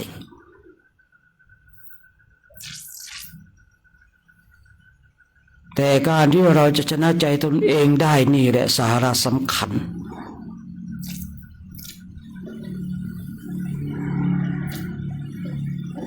ไม่ต้องอะไรมากหรอกเรานั่งสมาธิเนี่ยชนะใจตนเองได้ขนาดไหนไม่ต้องอะไรมากหรอกเพียงแต่เราเดินจงกรมเนี่ยเราชนะใจตนเองได้มากขนาดไหนมันต้องเรียนรู้มันต้องศึกษามันต้องบังคับใจตนเองให้ได้ผมไม่แน่ใจว่าผมเคยพูดหรือเปล่าว่าบางคราวที่ผมตักอาหารเนี่ยเราขาดสติไปกับการตักทุกอย่างเลยนะตักเยอะด้วยพอตักเยอะปุ๊บพอเราไปนั่งดูโอ้โหตักมาเยอะช่วงที่ตักเนี่ยเราพ่ายแพ้ต่อความอยากต่อความหิวแต่พอมีสติปุ๊บอ้าวเมื่อเราตักมาแล้วเราก็จะไม่แพ้อีกต่อไปเราพลาดมาตอนตักแหละแต่เราจะไม่พลาดตอนที่เราฉันก็กำหนดฉันเพียง5 คำ 10 คำก็เพียงพอแล้วผมเรียนรู้ในการชนะจิตของตนเองชนะใจตนเองเป็นเช่นนี้นั่งภาวนาเนี่ยนั่งไป1 ชั่วโมง2 ชั่วโมงเนี่ยจิตของเราก็พอแล้วเลิกได้แล้วแรกๆก็เลิกอยู่นะเคยเป็นผู้แพ้มาก่อนแรกๆก็นั่งไปชั่วโมง2 ชั่วโมง3 ชั่วโมงจิตมันก็บอกคอยย้ำอยู่อย่างนั้นพอได้แล้วเลิกได้แล้วแผ่เมตตาได้แล้วเหตุผลที่จะทำให้เราเป็นผู้แพ้มีมากเหลือเกินเช่นนั่งไปเนี่ยเดี๋ยวจะตื่นทำวัดไม่ทันนะเดี๋ยวจะลุกบิณฑบาตไม่ทันนะเหตุผลสำหรับคนผู้แพ้เนี่ยมีมากเหลือเกินและเหตุผลดีด้วยนะผมมานั่งดูเหตุผลที่จะทำให้เราเป็นผู้พ่ายแพ้ตอนที่เราแพ้เนี่ยโอ้ยมันดีมากเลยพอเรานั่งสมาธิไปเนี่ย4 ทุ่ม5 ทุ่มเที่ยงคืนตี 1ตี 2อย่างเงี้ยบางทีจิตมันก็ขึ้นนอนได้แล้วแผ่เมตตาได้แล้วเดี๋ยวจะตื่นทำวัดสวดมนต์ไม่ทันนะเดี๋ยวจะถูกครูบาอาจารย์ตำหนินั่นมันไปอย่างนั้นแหละท่านทั้งหลายเมื่อจิตมันคิดอย่างเงี้ยพอเรานึกถึงว่าครูบาอาจารย์จะตำหนิปุ๊บเราแพ้เลยท่านทั้งหลายเพราะว่าเราตั้งจิตในว่าเกรงใจครูบาอาจารย์ให้ความเคารพครูบาอาจารย์พอมีความคิดว่าเดี๋ยวตื่นทำวัดไม่ทันเขาไปที่หลังครูบาอาจารย์จะตำหนิเอาแพ้เลยท่านทั้งหลายเหตุผลของผู้แพ้มันดีมากๆเลยแล้วก็แผ่เมตตาไปกราบพระนอนพอวันต่อไปนั่งภาวนามาอีกแล้วพอนั่งภาวนาไป4 ทุ่ม5 ทุ่มเที่ยงคืนตี 1ตี 2มาอีกแล้วมาเหมือนเดิมเลยท่านทั้งหลายเนี่ยมาเหมือนเดิมเราแพ้ตอนไหนแพ้ว่าเดี๋ยวเราไปที่หลังครูบาอาจารย์หรือตื่นทำวัดสวดมนต์ไม่ทันครูบาอาจารย์จะตำหนิแพ้อีกแล้วพอวันต่อไปเป็นเหมือนเดิมอีกนะผมยังบอกว่าแพ้ครั้งที่ 1ที่ 2ที่ 3อย่าให้มีครั้งที่ คือที่ผมบอกว่าไอ้การฝึกจิตเนี่ยเราต้องรู้จักการสังเกตจิตถ้าผู้ฝึกจิตไม่รู้จักการสังเกตจิตนะจบเลยท่านทั้งหลายเราจะไม่เห็นการเปลี่ยนแปลงเราจะไม่เห็นว่าจิตของเราเป็นเช่นไรพอครั้งที่3ผ่านไปมันไม่ถูกต้องทำไมจิตของเรามันจึงคิดเช่นนี้ล่ะทำไมจิตของเรามายอมแพ้ในความคิดที่บอกว่าที่มันคิดว่าเดี๋ยวจะตื่นทำวัดไม่ทันเดี๋ยวเราไปที่หลังครูบาอาจารย์จะตำหนิเราแพ้ทุกครั้งไปเนี่ยเมื่อจิตมันคิดได้เราคิดได้เช่นนี้ปุ๊บครั้งต่อไปผมก็เป็นยังไงเป็นกันพอครั้งที่4นะมาอีกแล้วเหมือนเดิมเลยท่านทั้งหลายคือจิตของเราแพ้ตรงจุดไหนมันก็จะมาลักษณะเช่นนั้นพอครั้งที่4มาแล้วเดี๋ยวจะตื่นทำวัดไม่ทันเดี๋ยวไปที่หลังครูบาอาจารย์จะตำหนิเป็นไงเป็นกันนะถ้ากลัวลุกทำวัดไม่ทันก็ไม่ต้องไปนอนมันนั่งต่อไปเลยผมกำราบจิตผมเช่นนี้นะมันอยากคิดนะว่าจะลุกทำวัดไม่ทันไปที่หลังครูบาอาจารย์แล้วครูบาอาจารย์จะตำหนิผมกำราบจิตตนเองด้วยไงถ้าอย่างนั้นก็ไม่ต้องนอนนะถ้านอนแล้วกลัวลุกไปไม่ทันครูบาอาจารย์หรือว่าไปที่หลังครูบาอาจารย์ผมจะถือมากๆเลยการที่ไปที่หลังครูบาอาจารย์ผมเองนะผมว่าสำหรับผมเป็นเรื่องที่ผิดพลาดมากๆเลยสำหรับผมเองนะแต่คนอื่นผมก็ไม่รู้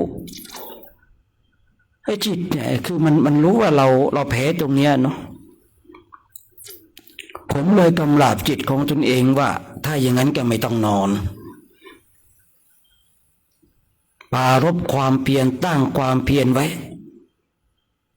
นะถ้ามันอยากจะหลับก็ให้เรานั่งหลับเราจะไม่นอนนะกำราบจิตเช่นนี้ท่านทั้งหลายแรกๆมันก็ดิ้นนะมันดิ้นแล้วท่านทั้งหลายนะดิ้นที่จะให้เราลุกให้เราละความเพียรแต่เราตั้งจิตไว้แล้วไม่ต้องนอนเมื่อกลัวที่จะตื่นไม่ทันเมื่อกลัวที่จะลุกนะไปที่หลังครูบาอาจารย์ถ้างั้นก็ไม่ต้องนอนแรกๆเนี่ยมันดิ้นมากเลยนะพอเราทนเราสู้มันเหมือนเราจับสิ่งหนึ่งสิ่งใดโยนออกไปท่านทั้งหลายมันเห็นอย่างนั้นเลยนะเหมือนกับเราถือสิ่งของใดสิ่งของหนึ่งแล้วเราจับโยนมันออกไปเนี่ยมันเห็นเช่นนั้นจริงๆเลยมันเหมือนจับไอ้เครื่องที่เป็นเครื่องกังวลด้านจิตใจของเราจับมันทิ้งออกไปเลยผมเลยรู้เลยตอนนั้นอ๋อเราชนะแล้วชนะกิเลสตัวนี้นะชนะความพ่ายแพ้ตรงจุดนี้นะเนี่ยบางสิ่งบางอย่างการฝึกฝนอบรมจิตเนี่ยเราเนี่ย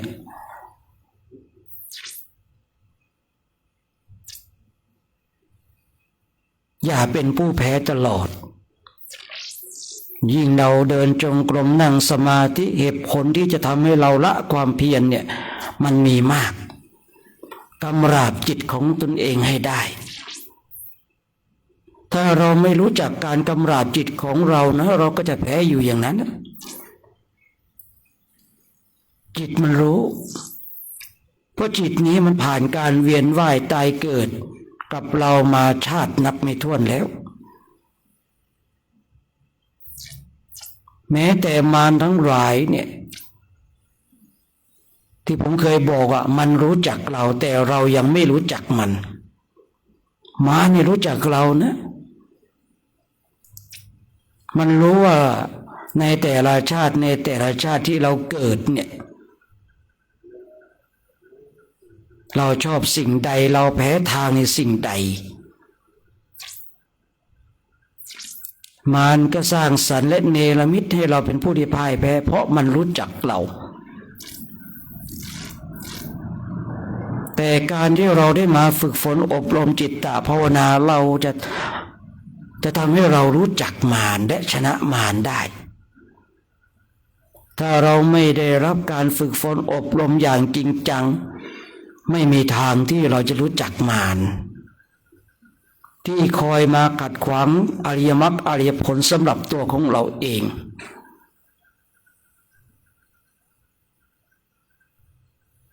ถ้าเราไม่ฝึกฝนอบรมจิตตภาวนาอย่างจริงจังไม่มีทางที่เราจะรู้จักมารแต่มารรู้จักเรา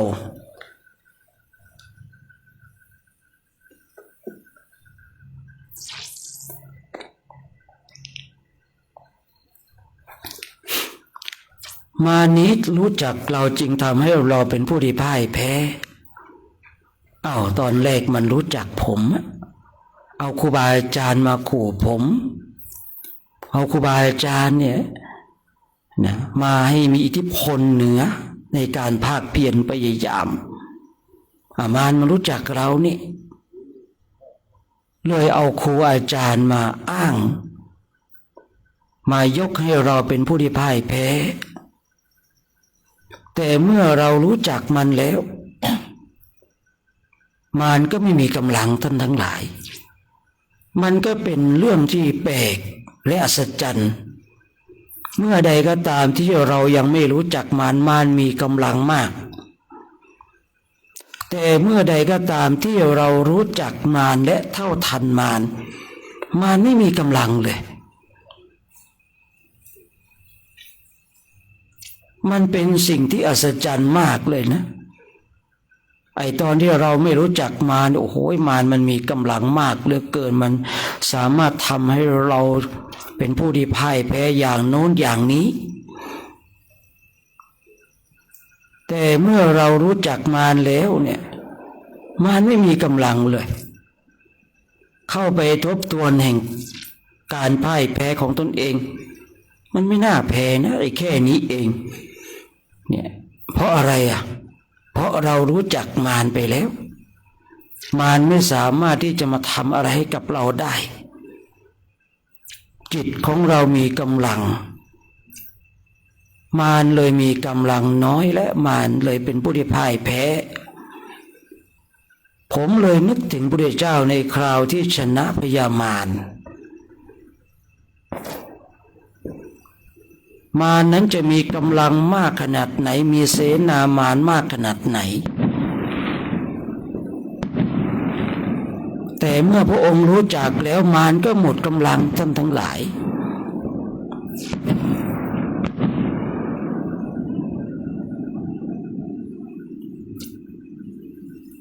ฉะนั้นเรามีโอกาสได้มาฝึกฝนมาอบรมเช่นนี้ทำให้มากเจริญให้มาก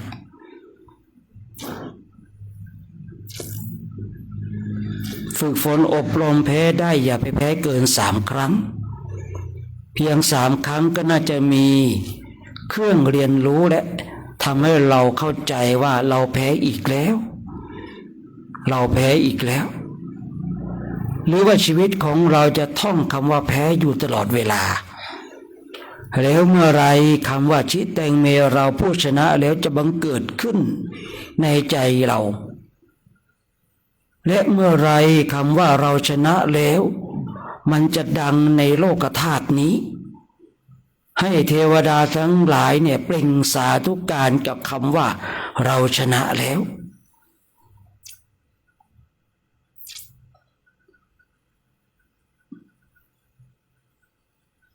ฉะนั้นในค่ำคืนนี้ให้เราท่านทั้งหลายลองมาพิจารณาไตร่ตรองไข้ควรดูว่าเราแพ้มากันกี่ครั้งแล้วในแต่ละเรื่อง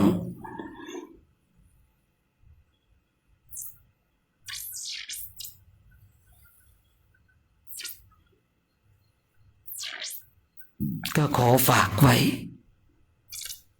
ให้เป็นเครื่องเตือนจิตเตือนใจของเราทั้งหลายนะเดี๋ยวผู้พูดเองจะยุติการใช้เสียงสักแป๊บหนึ่งนะเพื่อให้เราทั้งหลายได้นั่งบำเพ็ญเพียรดูจิตดูใจของเรานะจนกว่าจะได้เวลาในการแผ่เมตตานะ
การเจริญจิตภาวนาในช่วงนี้ก็สมควรแก่เวลานะ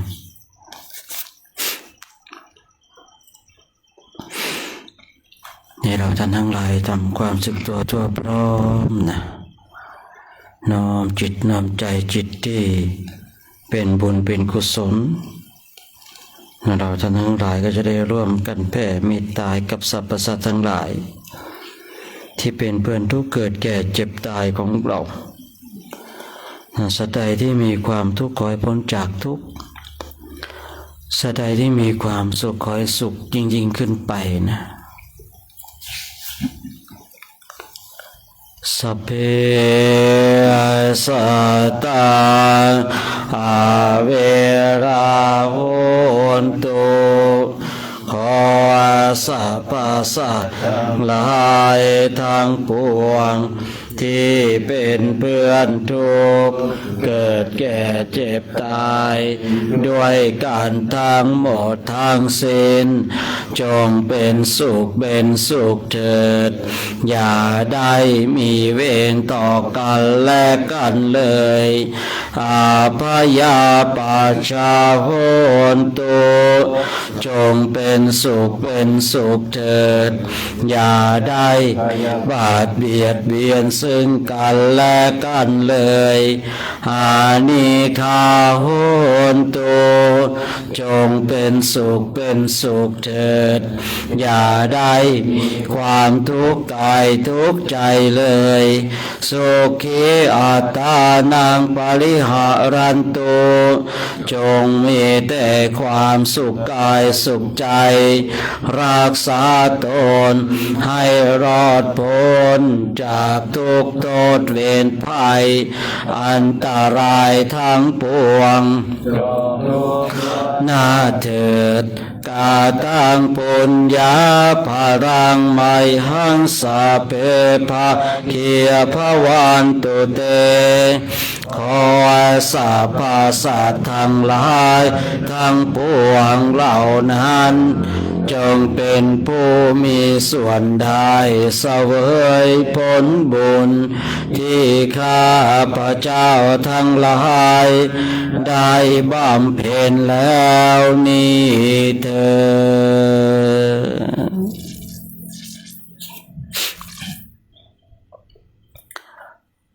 ดฉันวันนี้ก็ขอโมทนาเนาะแล้วก็โดดน้ำปานะถวายกันนะน้ำปานะถวายกันหลังจากที่เราได้เจริญจิตตภาวนาเพิ่มพลังทางกายเนาะหลังจากที่เราเพิ่มพลังทางใจนะต่อไปก็เพิ่มพลังทางกายกันนะกายก็เป็นสิ่งที่สำคัญเนาะใจก็เป็นสิ่งที่สำคัญมีความสำคัญที่แตกต่างกันออกไปนะเป็นความโชคดีของเราเนาะที่มาถึงที่วัดถ้ำผาตองนะญาติโยมเองก็เป็นผู้ที่มีศรัทธาได้น้อมนำน้ำปานะมาถวายกันนะญาติโยมก็มาร่วมทำวัดสวดมนต์กันโอ้อนุโมทนาเด้อนะโมทนาสาธุการนะที่ได้มาร่วมกันสร้างคุณงามความดีสร้างเหตุสร้างปัจจัยสร้างสวรรค์สมบัตินิพพานสมบัติกัน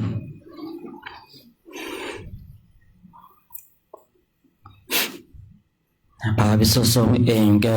ได้มาจาริกที่บ้านของเรานะมาพักที่นี่นะก็เตรียมความพร้อมจะไปจาริกธุดงค์ที่ประเทศอินเดียและเนปาลตอนนี้เตรียมความพร้อมอยู่เดือนกุมภาก็จะไปเดินธุดงค์กันที่นู่นเนี่ยต้องมาต่อสู้ต้องมาเรียนรู้ต้องมาทำความเข้าใจนะต้องมาดูว่าความหนาวเป็นอย่างไรอยู่ในประเทศไทยของเราเนี่ยมันยังมีนู่นนี่นั่นเยอะนะแต่ถ้าไปอินเดียแล้วเนี่ยไม่มีใครจะมาถวายถุงมือถุงเท้านะไม่มีใครจะมาถวายหมวกนะ ต้องเตรียมไปด้วยนะเนี่ยหมวกถุงมือถุงเท้านะยาส่วนตัวนะบางคนมียาส่วนตัวยาพิเศษส่วนตัวนะทางโครงการก็ยาปกติพื้นๆนะยาพาราแก้ปวดหัวตัวร้อนนะ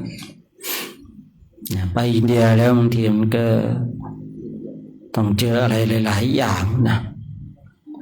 แต่ว่าเอามาเตรียมความพร้อมกันอย่างเนี้ยต้องมาเจอความร้อนเจอความหนาวน่าเสียดายปีนี้ไม่ค่อยหนาวเท่าไหร่นะที่จริงมันหนาวกว่านี้นะไปอินเดียเนี่ยบางปีก็หนาว9 องศา10 องศานะบางปีคิดว่ามันจะหนาวกับร้อนบางปีคิดว่าจะร้อนกับหนาวนี่ก็ปรับไม่ทันเหมือนกันนะท่านนี้ไม่เคยไปต้องเตรียมตัวให้พร้อมนะถ้าผ่านต้องเตรียมตัวให้พร้อมนะเตรียมพบกับความร้อนอินเดียร้อนตายนะท่านทั้งหลายแต่ขนาดร้อนตายเราคิดดูนะในอินเดียนี่หนาวตายนะอย่างบ้านเรานี่ร้อนนี่ไม่ถึงขั้นตายหนาวก็พอมีบ้างเนี่ยถ้าเราได้ไปอินเดียเนี่ยนะเจอแน่ครับนะไม่ร้อนกับหนาวนะก็เลยให้เขาเนี่ยมันจัดทำวัดสวดมนต์กลางแจ้งนะผมเองถ้าอยู่กลางแจ้งนี่ผมจะไม่ป่วยนะก่อนหน้านั้นเนี่ยเขาให้อยู่ในร่มนะมันป่วยเพราะอะไรบางทีเนาะบางรูปไอบางรูปไม่สบายเนี่ยพอเราอยู่ในที่อับเนี่ยมันเลยผ่านให้เราเจ็บไข้ได้ป่วยด้วยนะแต่พอถ้ามาอยู่อย่างนี้กลางแจ้งแบบนี้มันถึงเราจะบางรูปจะไอแต่ก็ไม่เป็นอันตรายเนี่ยเชื้อโรคไม่แพร่กระจายนะฉะนั้นเราก็ต้องมาต่อสู้นะมาเรียนรู้แต่ความร้อนความหนาวกันเดี๋ยวถ้าเราไปอินเดียแล้วมันจะสบายไปถึงอินเดียแล้วสบายแล้วไปเอาบุญกันถ้าเราไปเจ็บไข้ได้ป่วยแล้วลำบากคนอื่นเขาสบายกันภาวนาสบายแต่เราเนี่ยมันเจ็บไข้ได้ป่วยลำบากเนี่ยวันนี้เลยนั่งเพลินอากาศมันดีนะครับเพลิน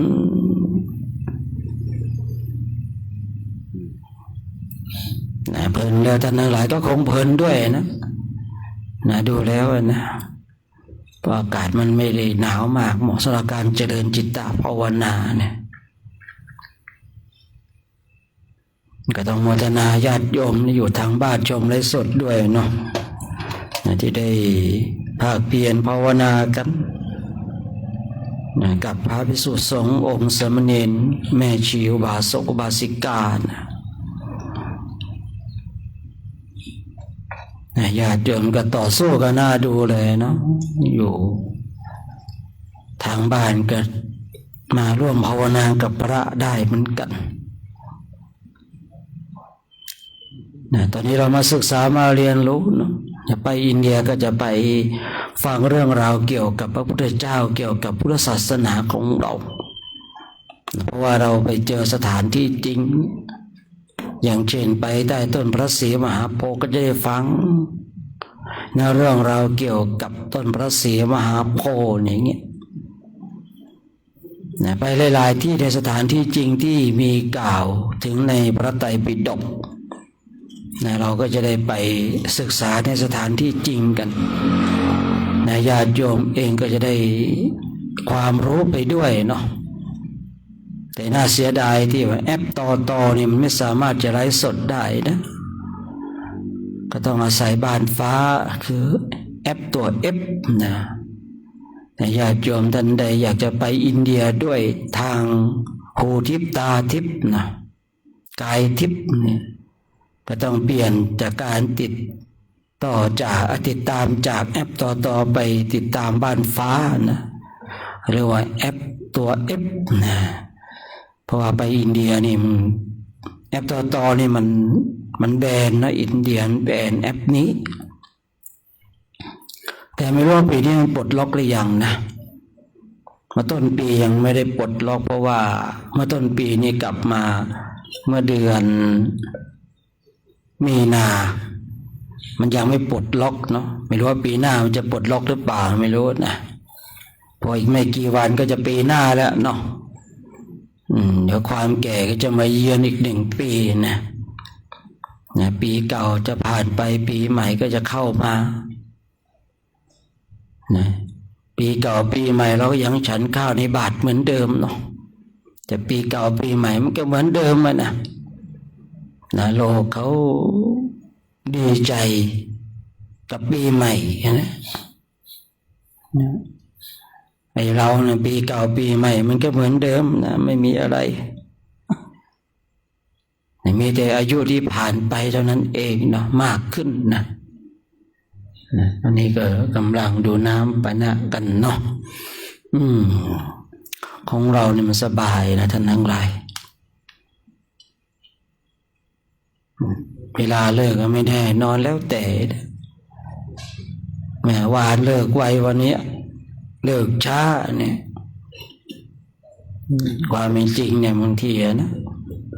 ไม่สงสารแม่ชีโยมจะพานั่งทั้งคืนเลยนะเนี่ยสงสารโยมสงสารแม่ชีนะเดี๋ยวโยมมาช่วยแม่ชีมาช่วยเลยเอาแค่นี้ก็พอแล้วนะนั่งเพลินอากาศแบบนี้นะครับนะไม่มีใครมากวนนั่งสบายจริงแต่ละรูปแต่ละองค์มีความตั้งใจแบบนี้แหละภาวนาดีพลังจิตขึ้นพลังเนี่ยช่วยเหลือกันท่านทั้งหลายท่านทั้งหลายสงบผมก็จะสงบด้วยนะท่านทั้งหลายฟุ้งซ่านผมก็พลอยฟุ้งซ่านไปด้วยนะเพราะว่ามันปล่อยพลังออกมาเนี่ยพลังความสงบก็พาให้ผมสงบไปด้วยนะเราฟุ้งซ่านพาผมฟุ้งซ่านไปด้วยนะการปฏิบัติของผมอิงท่านทั้งหลายมันนะฉะนั้นก็ปฏิบัติรวมเนี่ยตอนนี้เขาเรียกว่าปฏิบัติรวมเนาะส่วนตัวในยามค่ำคืนเนี่ยแต่ทั้งนี้ทั้งนั้นขึ้นอยู่ว่าบุคคลนั้นมีความเพียรขนาดไหนนะบางคนเลิกไปแล้วก็พอแล้ววันนี้นะแต่บางรูปก็ไปนั่งภาวนาต่อนะเวลาเล่นโทรศัพท์ไม่กลัวการตื่นสายแต่เวลาจะภาวนาแล้วกลัวการตื่นสายนะมันเป็นอย่างนั้นท่านทั้งหลายฉะนั้นก็ต้องให้เท่าทันอย่างที่ผมได้กล่าวไว้นะถ้าเราเท่าทันรู้จักมารเนี่ยมารจะมีกำลังน้อยแต่ถ้าว่าเราไม่รู้จักมารจะมีกำลังมากยิ่งมารที่อยู่ในใจของเราเนี่ยโอ้โหมารภายนอกก็มีมารภายในก็มีนะมีหมดเลยนะมารภายนอกไม่น่ากลัวเท่ากับมารภายในในใจของเราเนี่ยยังไงก็ต้องมาต่อสู้กันเรียนรู้ต่อสู้กันนะภาคเพียรภาวนากันนะทำไมวันนี้น้ำปะนะมาช้าแท้นะปกติน่าจะมาเร็วกว่านี้ดูโมดิเซกกัน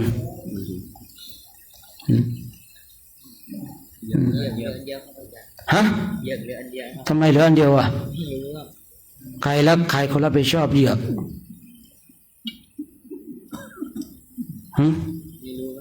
ไม่รู้ได้ยังไงเอาแล้วกำลังอารมณ์ดีๆอารมณ์เสียแล้วเนี่ยนะอารมณ์สากำลังจะดีคืนนี้ว่าจะหลับฝันดีฝันร้ายอีกแล้วเนี่ยเหลืออันเดียวได้อย่างไรอ่ะมันกินได้ก็ที่ไหนเหยือกเนี่ยเหยือกหายไปแจ้งตำรวจเนี่ยนะให้ตำรวจดูนะแจ้งผู้ใหญ่บ้านกำนันเลยนะเหยือกหายนะ จะเอาโทษใครได้แล้วเนี่ยใครรับผิดชอบเหยือกก็ไม่รู้ทุกวันนะใครเอานอนหาเหยือกมาใครเก็บเหยือกอะมันต้องมีสินะผีลักซ่อนหรือเปล่าอย่าผีมาแล้วผมไม่ได้รักนะมันไม่โทษกันทีมัน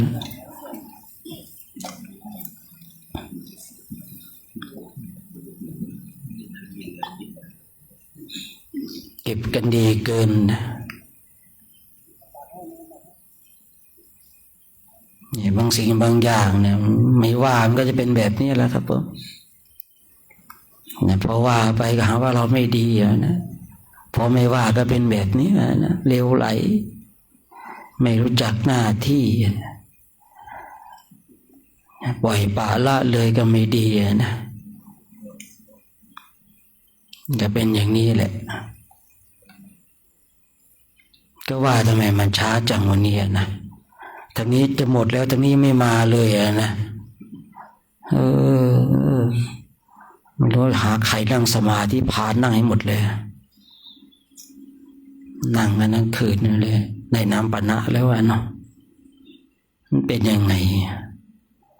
ใครนอนอยู่เรียกมานั่งให้หมดเลยเนาะบางทีบางอย่างท่านทั้งหลายเนี่ย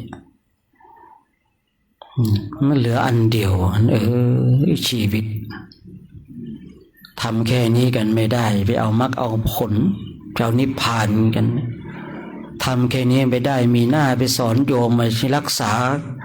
ทำคุณงามความดีตัวเองรักษาเหยือกยังไม่ได้เลยนะไม่น่าไปสอนคนอื่นเลยนะที่มันอยากมันกับแม่เนาะฉะนั้นก็ไหนๆมาหายไปแล้วก็มันหายไปเจอพวกนี้ไปซื้อใหม่อยากอะไรเนาะหายหมดไปซื้อเหมาทั้งร้านมาเลยหาทั้งในแม่จันไม่ได้กับเต่าทั้งจังหวัดเชียงรายเนี่ยดูที่มันจะหายขนาดไหนนะ